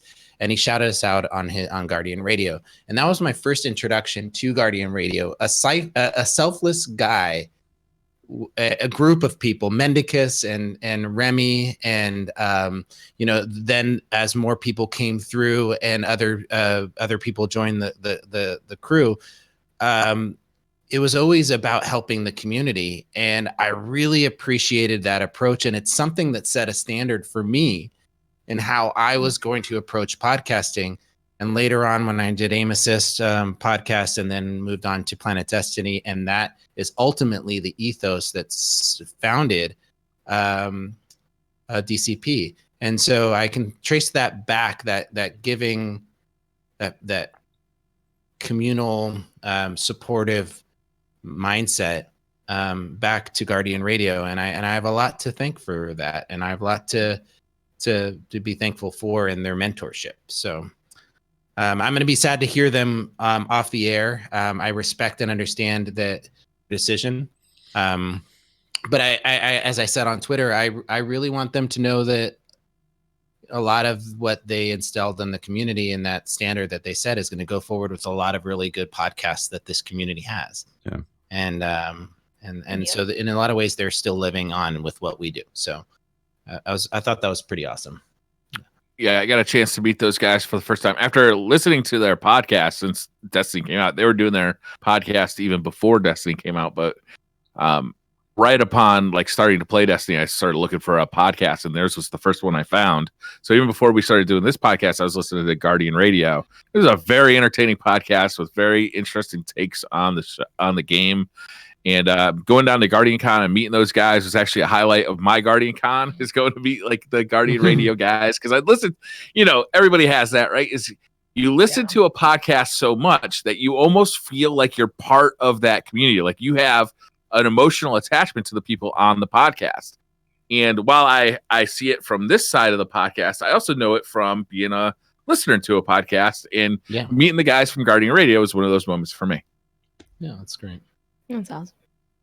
They also, same question, any news on Guardian Con or PAX West? So I can also say that we are going to be having the hosts at different times throughout the year. This year, we'll be having the hosts of Guardian Radio as guests on our podcast. We can't do that. They're the competition. Not anymore. Fire is cold, guys. God damn. He is stone cold. That is absolutely wrong. They are not the competition anymore. And so it's news on Guardian Con. We aren't going to be going to Guardian Con. We put out a notice. Unfortunately, it just conflicts with our schedules. It's the July 4th weekend's difficult. A lot of us had family plans already. And we got a lot of outpouring from the community about creating something that we can do to meet up with our fans this year. And if it's not going to be Guardian Con, what could it be? And a lot of, with Watts and Patrick already living in Seattle and PAX West happening there, we thought that was a natural next choice. So we are going to be doing something pretty awesome that we are going to be announcing very soon here at PAX West on Saturday and Sunday with a meet and greet. It's going to be a lot of fun. I highly recommend, if you have any chance, to head over to PAX. There's Bungie always does something there. There's a ton. It's a great place. But that being said, we are still very much involved and supportive of what Guardian Con and is doing. It's in no way a reflection of what they are doing. It's just us trying to find a way to meet up with our fans and access to the next logical choice. So there's going to be more information to come, and just make sure to stay tuned. We got some pretty cool announcements coming. You coming to the States, Slow Lines? I haven't got a passport. No. Oh well. Well, don't worry. If you, I guess if you head over to Mexico, you can just walk across. Apparently. So, Briar, how about that next question? Hold up. Yeah, let's do Just that. want to clarify, though. I just want to clarify. I don't think we were talking about having something inside PAX West, but in relation to the dates of PAX West. Yeah. So what we were thinking is that, if you're already coming out to PAX West, or you're having plans, or you want to go to PAX West, there'll also be this DCP meetup for you guys to go to and hang out. So it's going to be separate from PAX. It's just happening around the same time. So if you can't get tickets and, all that stuff, you can come out, you can hang out with us. It's going to be awesome. So just want to get that clarity out there for people. Yeah. Yes, there's more to come, and more of we will have a presence at PAX West on the floor. Yeah, we're gonna have some fun for sure. It's gonna be a good time. Yeah. We didn't want to go a whole year not being able to meet you guys, not being able to be together as DCP. So good doing it. Just stay tuned. We got a lot of stuff coming up. I'm excited. It's gonna be dope. Yeah, it's gonna be awesome. Josh Haig says, I have one since Activision and Bungie. Oh, okay. I have one since Bungie and Activision split up, and Bungie is taking Destiny back. Do you guys still think there's going to be a Destiny 3, or are they just going to keep on adding more things to Destiny 2 and continue growing it for now? Ooh. I think there'll be a D3 eventually. I just don't know when. Yeah. I think it's pretty safe to assume D3 is on the horizon, because feels like they want to change things fundamentally about the game. That's the impression I get from Bungie, is that they would like things to be kind of different as well. How the the fundamentals are, and that kind of requires a whole new refresh. They're definitely moving in the battle royale direction. It's going to be D3 battle. I thought they were royale. going to make a card game. BRs are on the way out. It's all A about BR card game. The BR. So you're saying I What about a finally get to Netflix use my series? ship, right? To play cards on, yes.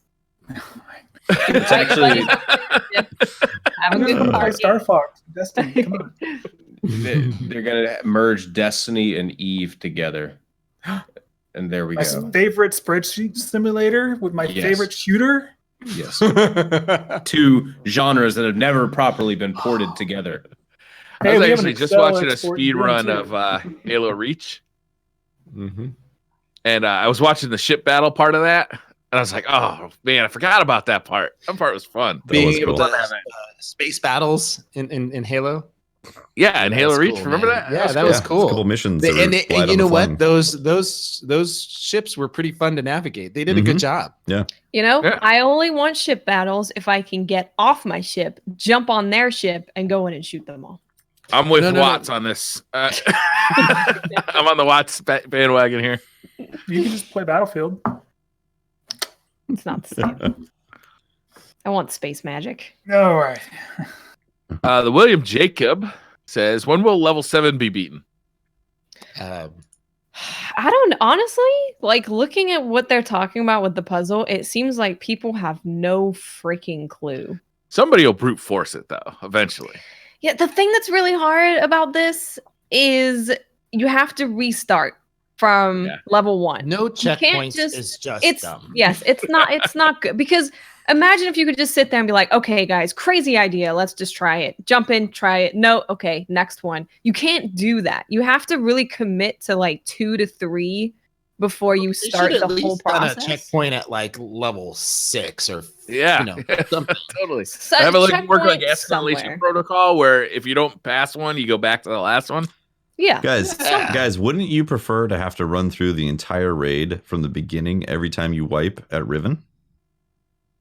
No. Wouldn't you prefer that? Oh, Come on. man. I think this whole story would have been different had it not taken 20 minutes to get back to where they were after like trying one thing. I think it would have been solved if people could just sit there and just keep trying thing after thing after thing after thing. But you can't do that. 1K Entertainment says, as someone who hasn't bought the annual pass for season 5, season 5 really feels underwhelming without vendor resets, factions, and one gear being brought forward. Do you think Bungie will ever address these issues, or will they keep focusing on endgame content more? Man. I'm going to take a hard stab and say they're probably going to keep focusing on in-game content more. That I agree with you. disappoints me, honestly. I don't know what they're I'm probably with going to Tefty focus on on, this but one. like I've heard you explain Yeah. this, Tefty, and I go for it, man. This is like not having things just feel different out in the world drops and all that is honestly it really kills the mood for a new season for me. Like it just feels like Forsaken launched and we have the same content, and now we're playing a few new endgame activities with the same rewards from random drops, and like that needs to change. There really does need to be there needs to be new armor and there needs to be new weapons. I know it's an investment to have man hours reshape and curate that content, but that really makes the gameplay loop enjoyable. When you've already done that flashpoint a ton of times, when you've already seen all those legendaries drop over and over. And we've talked about this before, that the vendors, not only just like a curated reset of the roles, right, of the weapons that they offer, for that, why that is supportive of casual players. Like that's something that has been in the past a supportive feature where you could, save up. It quickly becomes not usable or not needed for the average player, but a decent palindrome that you could take into PvP was a godsend for certain players that didn't necessarily play as much, because they could go and they could work towards it and buy it off the shelf, right? And so that reset of those roles was really important for casual. So for it to be gone really affects them. And second, we had ornaments for vendors, and it doesn't need to be, reskinning the vendor gear is something that's interesting. You know, you being able to wear an armor piece that you could change around the the specs on it and put on a different ornament on it. It's almost the closest thing we have to transmog, and without it, it was really, I felt, a loss for the resets. Yeah. I really hope they like adjust that course and don't just only focus on like end game activities. Like, obviously I like the end game activities, don't get me wrong. I've had a great time forging new weapons and shaming people with all my god roll kindled orchids. It's great. I just got another one. It was amazing. But seeing what was it? the same, I'm not gonna say it. Seeing the same. No, I want to know what it is. It was. Let him finish his. Let him finish his thought. Yeah. Okay. Seeing Through Fire and Flood over and over, and Go Figure, and whatever the smuggler with the same roles that I've seen over and over for the past 3 months isn't exciting for all the world activities. And also when we had to rise above 600 power level, seeing the exact same drops that we've already been seeing for the past 3 months sours that experience. So when they refresh that loot pool, it makes things interesting. Agreed. I like it. Yeah. And it's for the average player who isn't going for that, doesn't have time to commit, and is just doing the daily missions on a location and getting location materials to trade into the location vendor. That is low-hanging fruit for them to go get something new. Yeah. I think it's pretty safe to say that they need to hit a better medium, because right now it's all on endgame and all on kind of the more dedicated player. I think just hitting a better sweet spot to make it not just all it's like that. They threw the baby out with the bathwater, man. It's like you see Black this reaction. Armory was that, right? It was a huge let's try this thing and see how it goes and then adjust from there. I've said this over and over again. I love the fact that they're trying new stuff, and that I feel like the game is in the best place it could possibly be from where it was when it launched. Oh yeah. That being said, let's dial it back from 1,000. 997 is all I'm asking for. Just 1,000 maybe is just a little too much. Just a little bit here. The average guy, the little guy, maybe just a little bit. That's all I'm saying. Because right now I feel like, the reason why I said I couldn't be on any podcast. I don't know I can't keep up with all this stuff. Just sit in the labs and do the puzzle, Pope. Yeah. It's easy. You can sit there. You can eat while you're doing it. You can Wikipedia stuff while eating. I like the game, and I'm not trying to casualize it. I'm just saying that they threw the baby out with the bathwater. Let's dial it back. Yes. Salty Tree says, do you think Bungie will ever bring back theater mode? Oh my god, I love theater mode. I hope so. I don't know. I would adore for it. I don't think they're going to, but it was really cool to see the Halo montages and clips that came from it, and all this cool stuff, the explosions, and then they rotate the camera around like this epic attack. And that stuff's awesome. Brimbor Ryan says, with Bungie splitting from Activision, I do still think we'll see Destiny 3. Do you think this opens the possibility of it being the final main game and everything could just be built on top of that? Isn't this the exact same question that was asked before? I don't know. It's a little different. Maybe you should do the questions next week, Patrick. Yeah. And it's positioned. Patrick, you're doing questions. It's positioned differently because the idea is, don't do it, Brian. Could D3 be the main game that is continuously added upon? Yeah, I think it could be. I think so. Yeah. Yeah, I would prefer that. I would much prefer to have a RPG MMO experience and then keep adding to that experience than just throwing everything out and starting all over again. Get a really good solid base and then keep adding on top of that. And let's go to some different solar systems. Andromeda maybe. We were saying Goose? Do you remember, so when Rise of Iron, when D1 was done, the manifest file was like 40 megabytes? It was huge, right?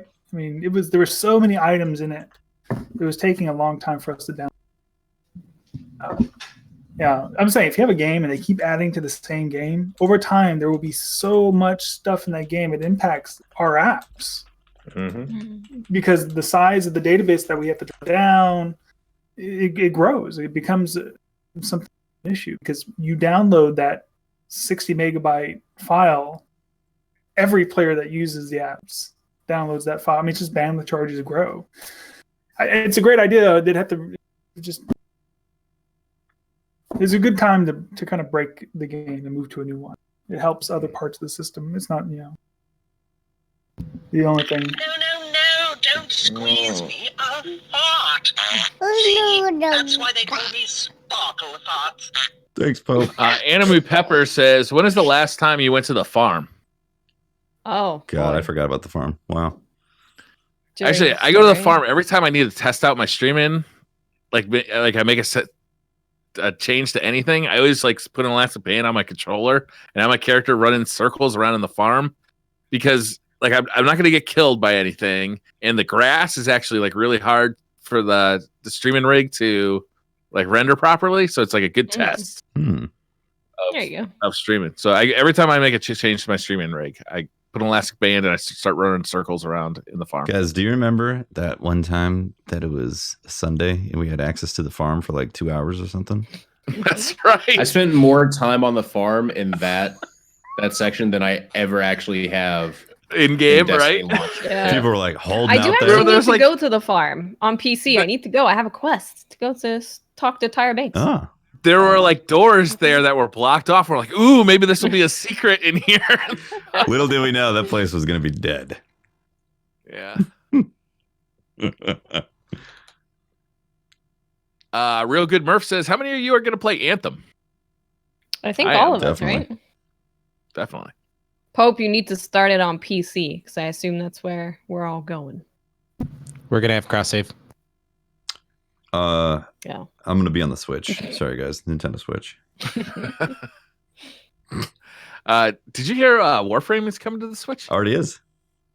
It's on there now? Yeah. Okay. Oh, it's crazy That's to have awesome. that kind of game on a Switch. Yeah. That just Right? blows my mind. That's a child's dream of being able to just be in bed when your parents are sleeping and just grind for stuff. Seriously. Grind and stuff? Or I think there's an always online requirement, so you can't really I guess you could play it on the plane if you have Wi-Fi on the plane though. People or are in gonna the be so car. mad at you eating all their plane internet. It's hilarious. Daniel Salinas says, would you have kept the forge closed until the lab's puzzle was solved? You personally. It's really hard because of that one step that requires you to do something this week. That's the part that I struggle on with that. I mean, I would much prefer for it to be solved to be unlocked. Or Watts, what if it's still not solved in 3 weeks? And then you're... There you go. What if it takes... There you go. If it takes longer than a week, then it's easy. I would have... Easy problem solved. I would have given a clue. Yes. Yeah, that's what I would have, they did. instead of just straight up unlocking it, just be like, guys, we're going to drop a hint every hour. Yeah. Yeah. I think I would have gotten more engaged in it and dropped a clue. Yeah. I think given that what was announced today, they probably had to, because I don't think you'd want to announce something big like a separation from Activision in the middle of the community having a meltdown about not being able to solve it. So I think would be pretty funny, though. Where they would have been pretty tired. Even Activision I mean- hates it. They're splitting up now. Unbelievable. Oh, that was the Well- funniest tweet of the day I saw. Is that even Activision can't get unlocked the Niobe Lab.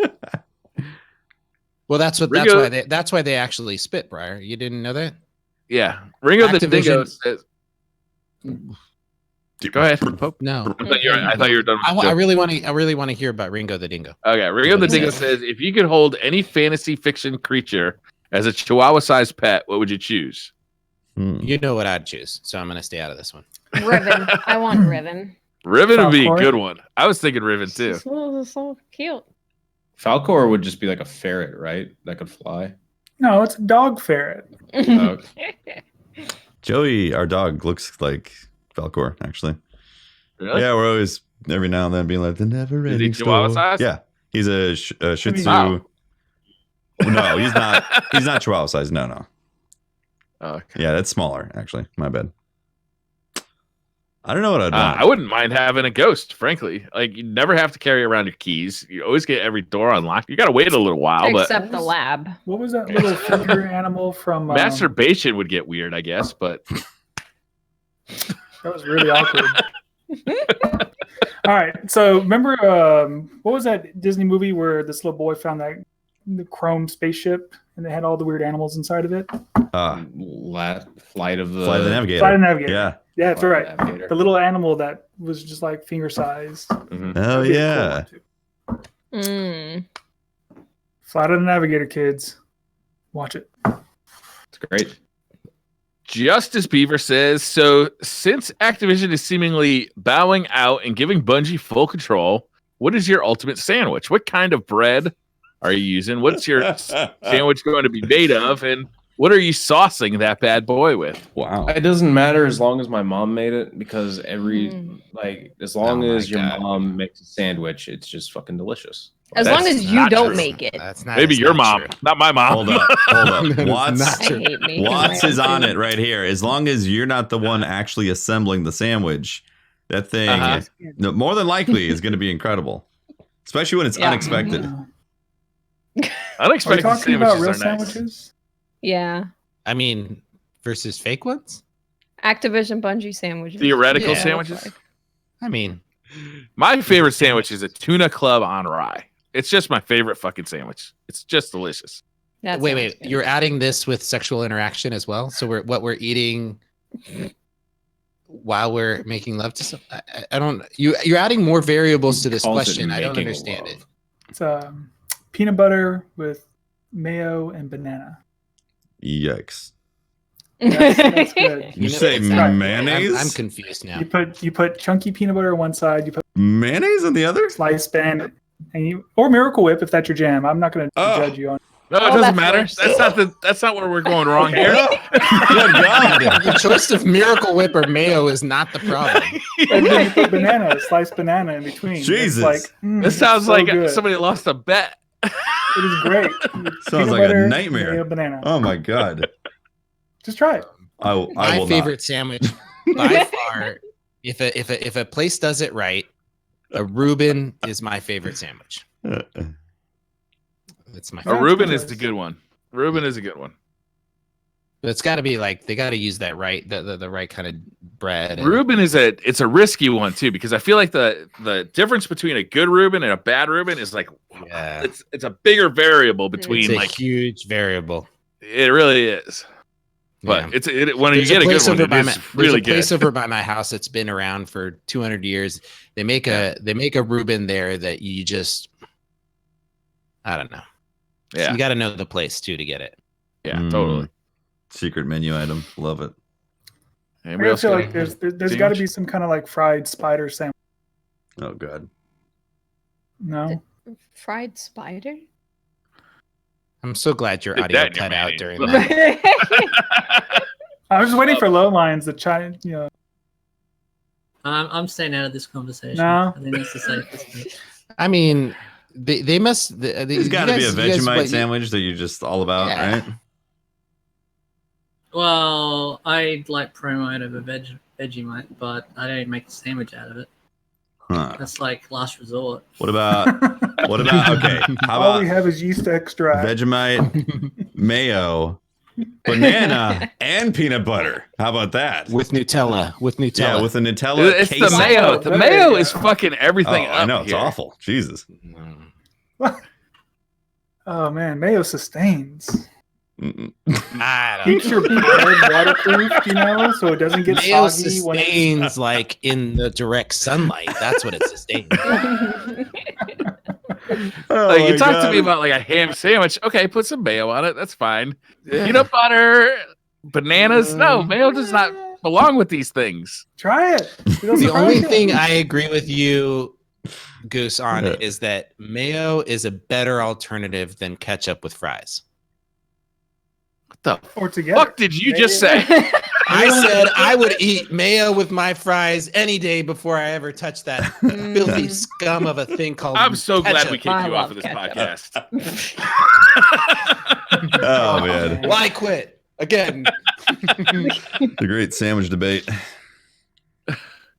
Blazik18 just said, asks, what sport? You got me flustered, Pope. You got me flustered. We're all flustered, man. I've never heard. Can't handle I've never this. heard something so ridiculous. Blazik18 says, what sport would be the funniest to add mandatory amount of alcohol to? Ooh. Curling. That'd be a good one. I mean, isn't that how it already is? Yeah, I feel like a lot of people get drunk playing curling. All right. I definitely Yo, would. What's the thing called with the ball toss? The toss, the spin it around and let it go? That sounds Shuttlecock? dangerous and hilarious. Yeah, shot put. Oh. Yes. Yes. Anything with spinning, I think, would be good. I'm gonna say pole vaulting. Just pole Pole vaulting. vaulting would be pretty great. Everything Javelin? just sounds dangerous, man. All of it. Yeah, it does. You gotta flop over and snap your neck. I like the ice idea, though. I think curling would be a good one. What's Yeah. the national sport of Australia? Running away from Rugby? snakes and Rugby? spiders. Or I'd say football. Like, well, maybe the cricket. Chargers, the I was gonna say Patriots. cricket. Yeah, Right. cricket's international, but football's sort of like. Can you get drunk and play So cricket? you guys are Raiders fans? Pope, I'm a Raider. Pope's going I didn't deep on do the football. American football joke there. Oh, sorry. He meant soccer, right?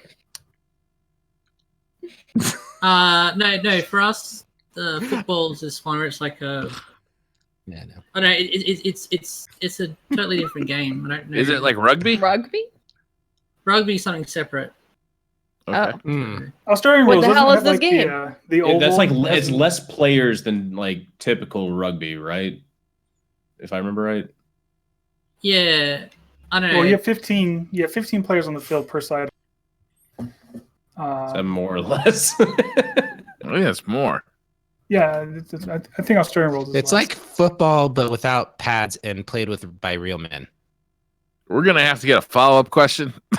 we know, clearly, we know as much about sports as we do about Destiny lore. Yeah, it's true. Yeah. It's good correlation. Tacorito says, "Who would win in a fight? Pat and his army of collective 15 tons of crawfish. Whoa, tons now. Tefty, it's tons now. Tefty with his midnight Q, or Briar in his prime wrestling condition."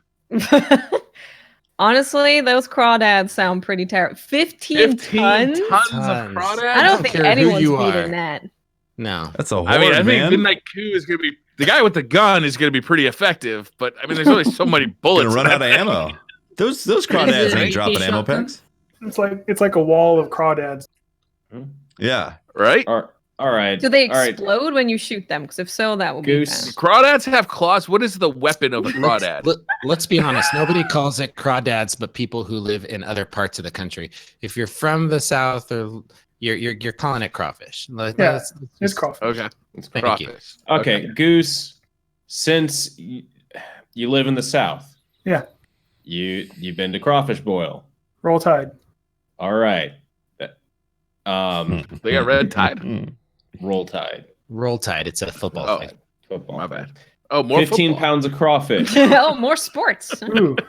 15 Okay. pounds of crawfish. Acceptable Oh, yeah, we serving need to ask size. this. Yeah. Yeah. For yourself, What is an not for a acceptable family serving event. Just size? for For you. yourself. Of Single You go- serving for Nobody you. answered. Hold on, you go to the place and you're like, oh, I'm feeling crawfish You're today. there. Do you You're say ordering- 15 pounds? Well, 15 Roll it up. pounds. You know- What's a personal size amount of crawfish that you're So- ordering? So here is a record, and Okay. mine would be like 2 of these piled high. You know, it would be quite delicious. No, just that's for yourself. so you're standing there at the menu. You're about to order your crawfish. You don't. What shit? How much crawfish do you order in pounds to sit I mean- down and enjoy by yourself? I don't know. The last time I did, it came in like a, and I bought 3 of them. I mean, the sack was like this big. Hmm. Okay, and you just the boil was 4 foot by 4 foot by 4 foot. and we were just dumping them in. I mean, so you just buy a lot. Wait, was this you had help? People eating it? There was probably like, I don't know, No. See, 100 people. Oh, this doesn't count. This doesn't count. Other people It's will your eat this? own serving. Is 15 pounds How much of is cooked... a normal amount of crawfish This for is you a to very eat in important- one 5 sitting? to 7 pounds, according to crawfishboiled.com. 10. 10 pounds? So not 15 Yeah, is what you're saying. 15 gonna would be hurt, too many. But It's gonna hurt. Are you going to see? eat the sausage? Are you going to eat the potatoes? How much corn do you like? Yeah. I mean, So a there's lot to other it. things So- at this crawfish boil. Oh yeah. So what you're saying is it's not Sausage goes in normal something. to consume 15 pounds for yourself in one sitting. You can. It's just going to take a little while, and don't drink a lot. There's restrictions. As in I mean, it's not the usual. Normal. are you going to suck the head? Fuck yeah. You better, otherwise you're not getting. How far are you going? All right. Are we just eating the body? Yeah, Or are we... I'm not paying for How dinner. far are Yeah, you going, Holtz. Briar, with this sucking of the head? Yes. I don't know yet. We're gonna find out though. That's a journey we'll take together. Oh. Check it out. Oh, my wife just made me a peanut butter banana. and mayo Holy sandwich. crap. Oh boy. Can All you right, open it up. up? Let's That see top this slice. thing. Can you Don't see? show can that you on show stream, us- please. That's a TOS I'm going to violation. describe it. He is now There's mayonnaise pulling in up there? a white bread. Yeah, this is mayonnaise on the mayo. top piece Mayonnaise. Oh, Yeah, I'm I mean, she came in sorry. holding her nose. No. She did not appreciate it. Hey, babe. Can you do this real quick? Goose, man. Like, I'm so sorry. I will go a lot of places in the Oh, direction no. you're heading. Mm. Oh. He is now, ladies and gentlemen, the man has just taken a bite of a peanut butter, mayonnaise, and banana This is on so white good. bread sandwich. You are a sick man. Mm. That is the last I'm time. going to get some more of that later. Okay. This is not okay. Red Queen 98 says, "How many licks does it take to get to the center of a Tootsie Roll?" 15 pounds. I don't think anybody's in the mood to lick anything after what we just Still, saw. I still can't nauseous. entertain that question right now. I think the whole food discussion has been ended. Pat's gone. Pat's also wearing pants, which is very strange. He normally wears He's wearing shorts. pants? It's very strange. He's wearing like black jogger pants. Is it actually cold in Seattle? Yeah, but he only ever wears shorts. Yeah, this is the A first very time I've ever- specific cargo shorts specifically. Huh. We need to interrogate him when he gets back. This is strange. And I also want to know how he's measuring the poundage of his licks. You Like, weigh your is it- tongue. Right? No. To see how much the tongue is it weighs. tongue force? Because there's a force Like of the pounds, torque? pounds of force. Does saliva The torque of production tongue? come into play here? There's a lot of questions that need to be answered. He just blows off like 15 pounds of licks and then walks away. Yeah, He unbelievable. needs to explain that. William PB says, "All of you, Pope, Dim, Lowly included, get loaded into a Fortnite on PC. Is it just you? It's just you 7 in a battle to the death. Who wins and why?" So all of us on this call get loaded into Fortnite battle on PC. Who wins? Why? Does anyone here actually play Fortnite? No. I have played it. So we'd lose. I have played it, but not I've- for yeah, a year. I've played it for- longer than a year. I'll fly the plane. Yeah, A year. it was about a year ago last time I played it. So I- my Everyone job, plays Fortnite. Can I connect my scuff to the PC? Yeah, why not? Yeah. Yeah, you can Then use a then controller. yes, I say I would win. my primary role in Battle Royale for my squad is to carry loot until I. And then I've Dropped completed out my there. cycle, and then I rebirth. You're like Briar on the plane ride when we crash. Yes, Briar is our emergency Sons of food bitches, supply. you're not eating me. He's I'm gonna storing. slather myself in he's- mayo and peanut butter, you motherfuckers. Dude, unbelievable! Don't you dare! That's awful. You better You wouldn't start do it. eating right, Briar. Yeah, you- We need you healthy. Well, not too healthy. No. No, Healthy, not but not too healthy. So- Come on now. Well, we don't want you to put up too much of a struggle. Yeah. I like my meat untainted with fear and testosterone and Yeah. adrenaline. Adrenaline. Yeah, I say Pope wins. You guys don't know this. You know, I Pope- think Briar's gonna win. He played the most BR games out of all of us. I play quite a bit. He's gonna be drunk. Yeah, No. Briar's going to be 3 sheets to the But wind. does that make Briar better? He's going to be sabotaging everybody, trying to kill like themselves somehow. Yeah, you remember when I he? definitely that will be my main objective. Remember when he blew up the boat? Yeah, I do. He's gonna I do he's gonna remember fill that. up his inventory with disco bombs and Oh, know. yeah. he's just gonna be trolling. Yeah, I'll take it seriously. That's true. Pope is competitive. It's too bad I'm old and slow and like. Ugh. Pope's All gin right, and that's gonna tonics do are it. That's all the tonic. Twitter questions we got.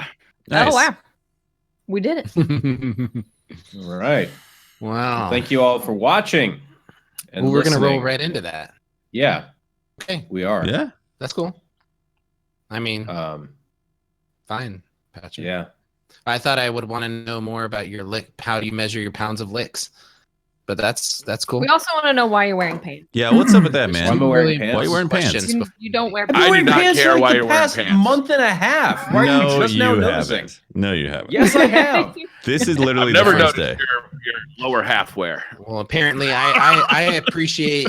Let me just say that Low Lines, Goose, thank you very much for coming on the show. I can speak for definitely the crew here, but a good chunk of the community that you make our Destiny experience better. We appreciate the work you do and the many developers that work every day to work to create these and update these third-party apps.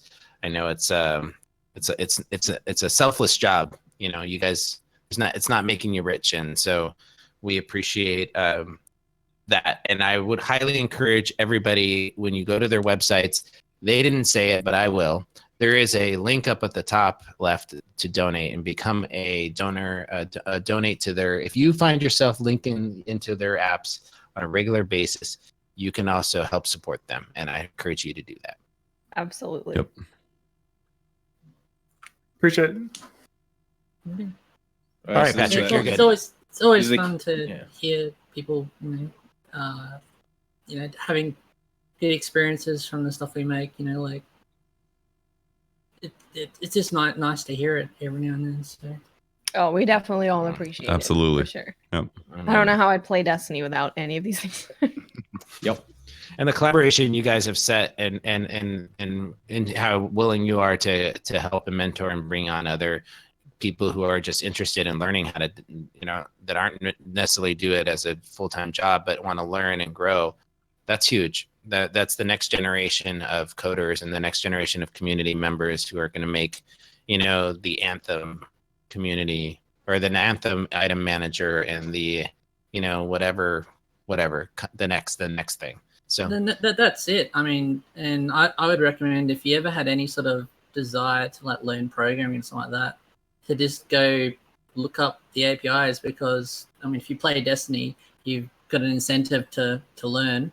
And who knows, you might find that it's something that you want to go study and learn how to do. And I've heard some really cool stories of people that have done no programming that wanted to do something with the APIs, and because they exist, they've then gone on to do some really cool stuff. So. It's really cool. that's great. That's That's awesome. great to hear. Yeah. Awesome. All right, Patrick, you can do your thing now. On 15 pounds Okay. up. Okay. Hi, I'm Patrick. You can find me on Twitter at Holtzman_YT. Yeah. Nailed it. Bare That was minimum about this week, guys. 1 Bare pound. minimum. That was not Bare the minimum. Yeah, that was 1 That pound was right one there. pound. That was 1 lick pound of force. That was. You're not getting to the center of this Tootsie Roll pop. Is that like a Newton meter? What is that equivalent to? Yeah. We need One a lick full scale pound. measurement of this. What is the standard measure? 1 pound lick, I guess. Yeah. Yeah. I'm Briar Rabbit. You can talk to me at on Twitter. Just look at the Briar Rabbit. I am Tefty Teft. You can talk to me at Teft on Twitter and catch my streams twitch.tv/Tefty Teft. And I am Miss 5000 Watts. You can find me on Twitter, Twitch, and YouTube. Just look for Miss 5000 Watts. Goose. Yeah, I'm Britt Casey. You can find me dim from time to time, and you can see us. You can talk to us on Twitter at this is dim. Lowlands. Yeah, I'm at Lowlines on Twitter, and obviously, if you check out my website, if you still haven't collected all those sleeper nodes, at lowlydev.com.au because I'm Aussie. Aussie. Yeah. So thank you again. All that work you guys do, very much appreciate it. This has been Pope Bear. You can find me on Twitter at Pope Bear. Make sure to follow the podcast at DCP_live. We have a great lineup of guests every week. We don't tweet a bunch of stuff, so go ahead and follow and put on the notifications. Let us know when we're going live. We upload our podcasts to everything, an RSS feed that you can pull down on your favorite app or iTunes or whatever. Make sure to rate us when you're done listening if you like what you hear. We also upload to YouTube, so just Google DCP Live and you'll find it. Or click down below and you'll see it. We also upload it to Skype and every other freaking place you can possibly think of. But if you have a hard time finding it, just message me and I'll link it to you. But we want to take this moment to tell everybody who supports us, these Twitch sponsors, the people who sub to us on Twitch, you guys are beautiful. The people who follow us and watch us on YouTube, and especially our patrons that support us every month and allow us to hire Nick, our audio engineer, and support our wonderful illustrator Ash in doing all the work she does. So thanks again, and you guys have a great morning, evening, beautiful day wherever you are. Yes. Bye. Thanks for watching, guys. We'll be back to read subs. Bye, guys.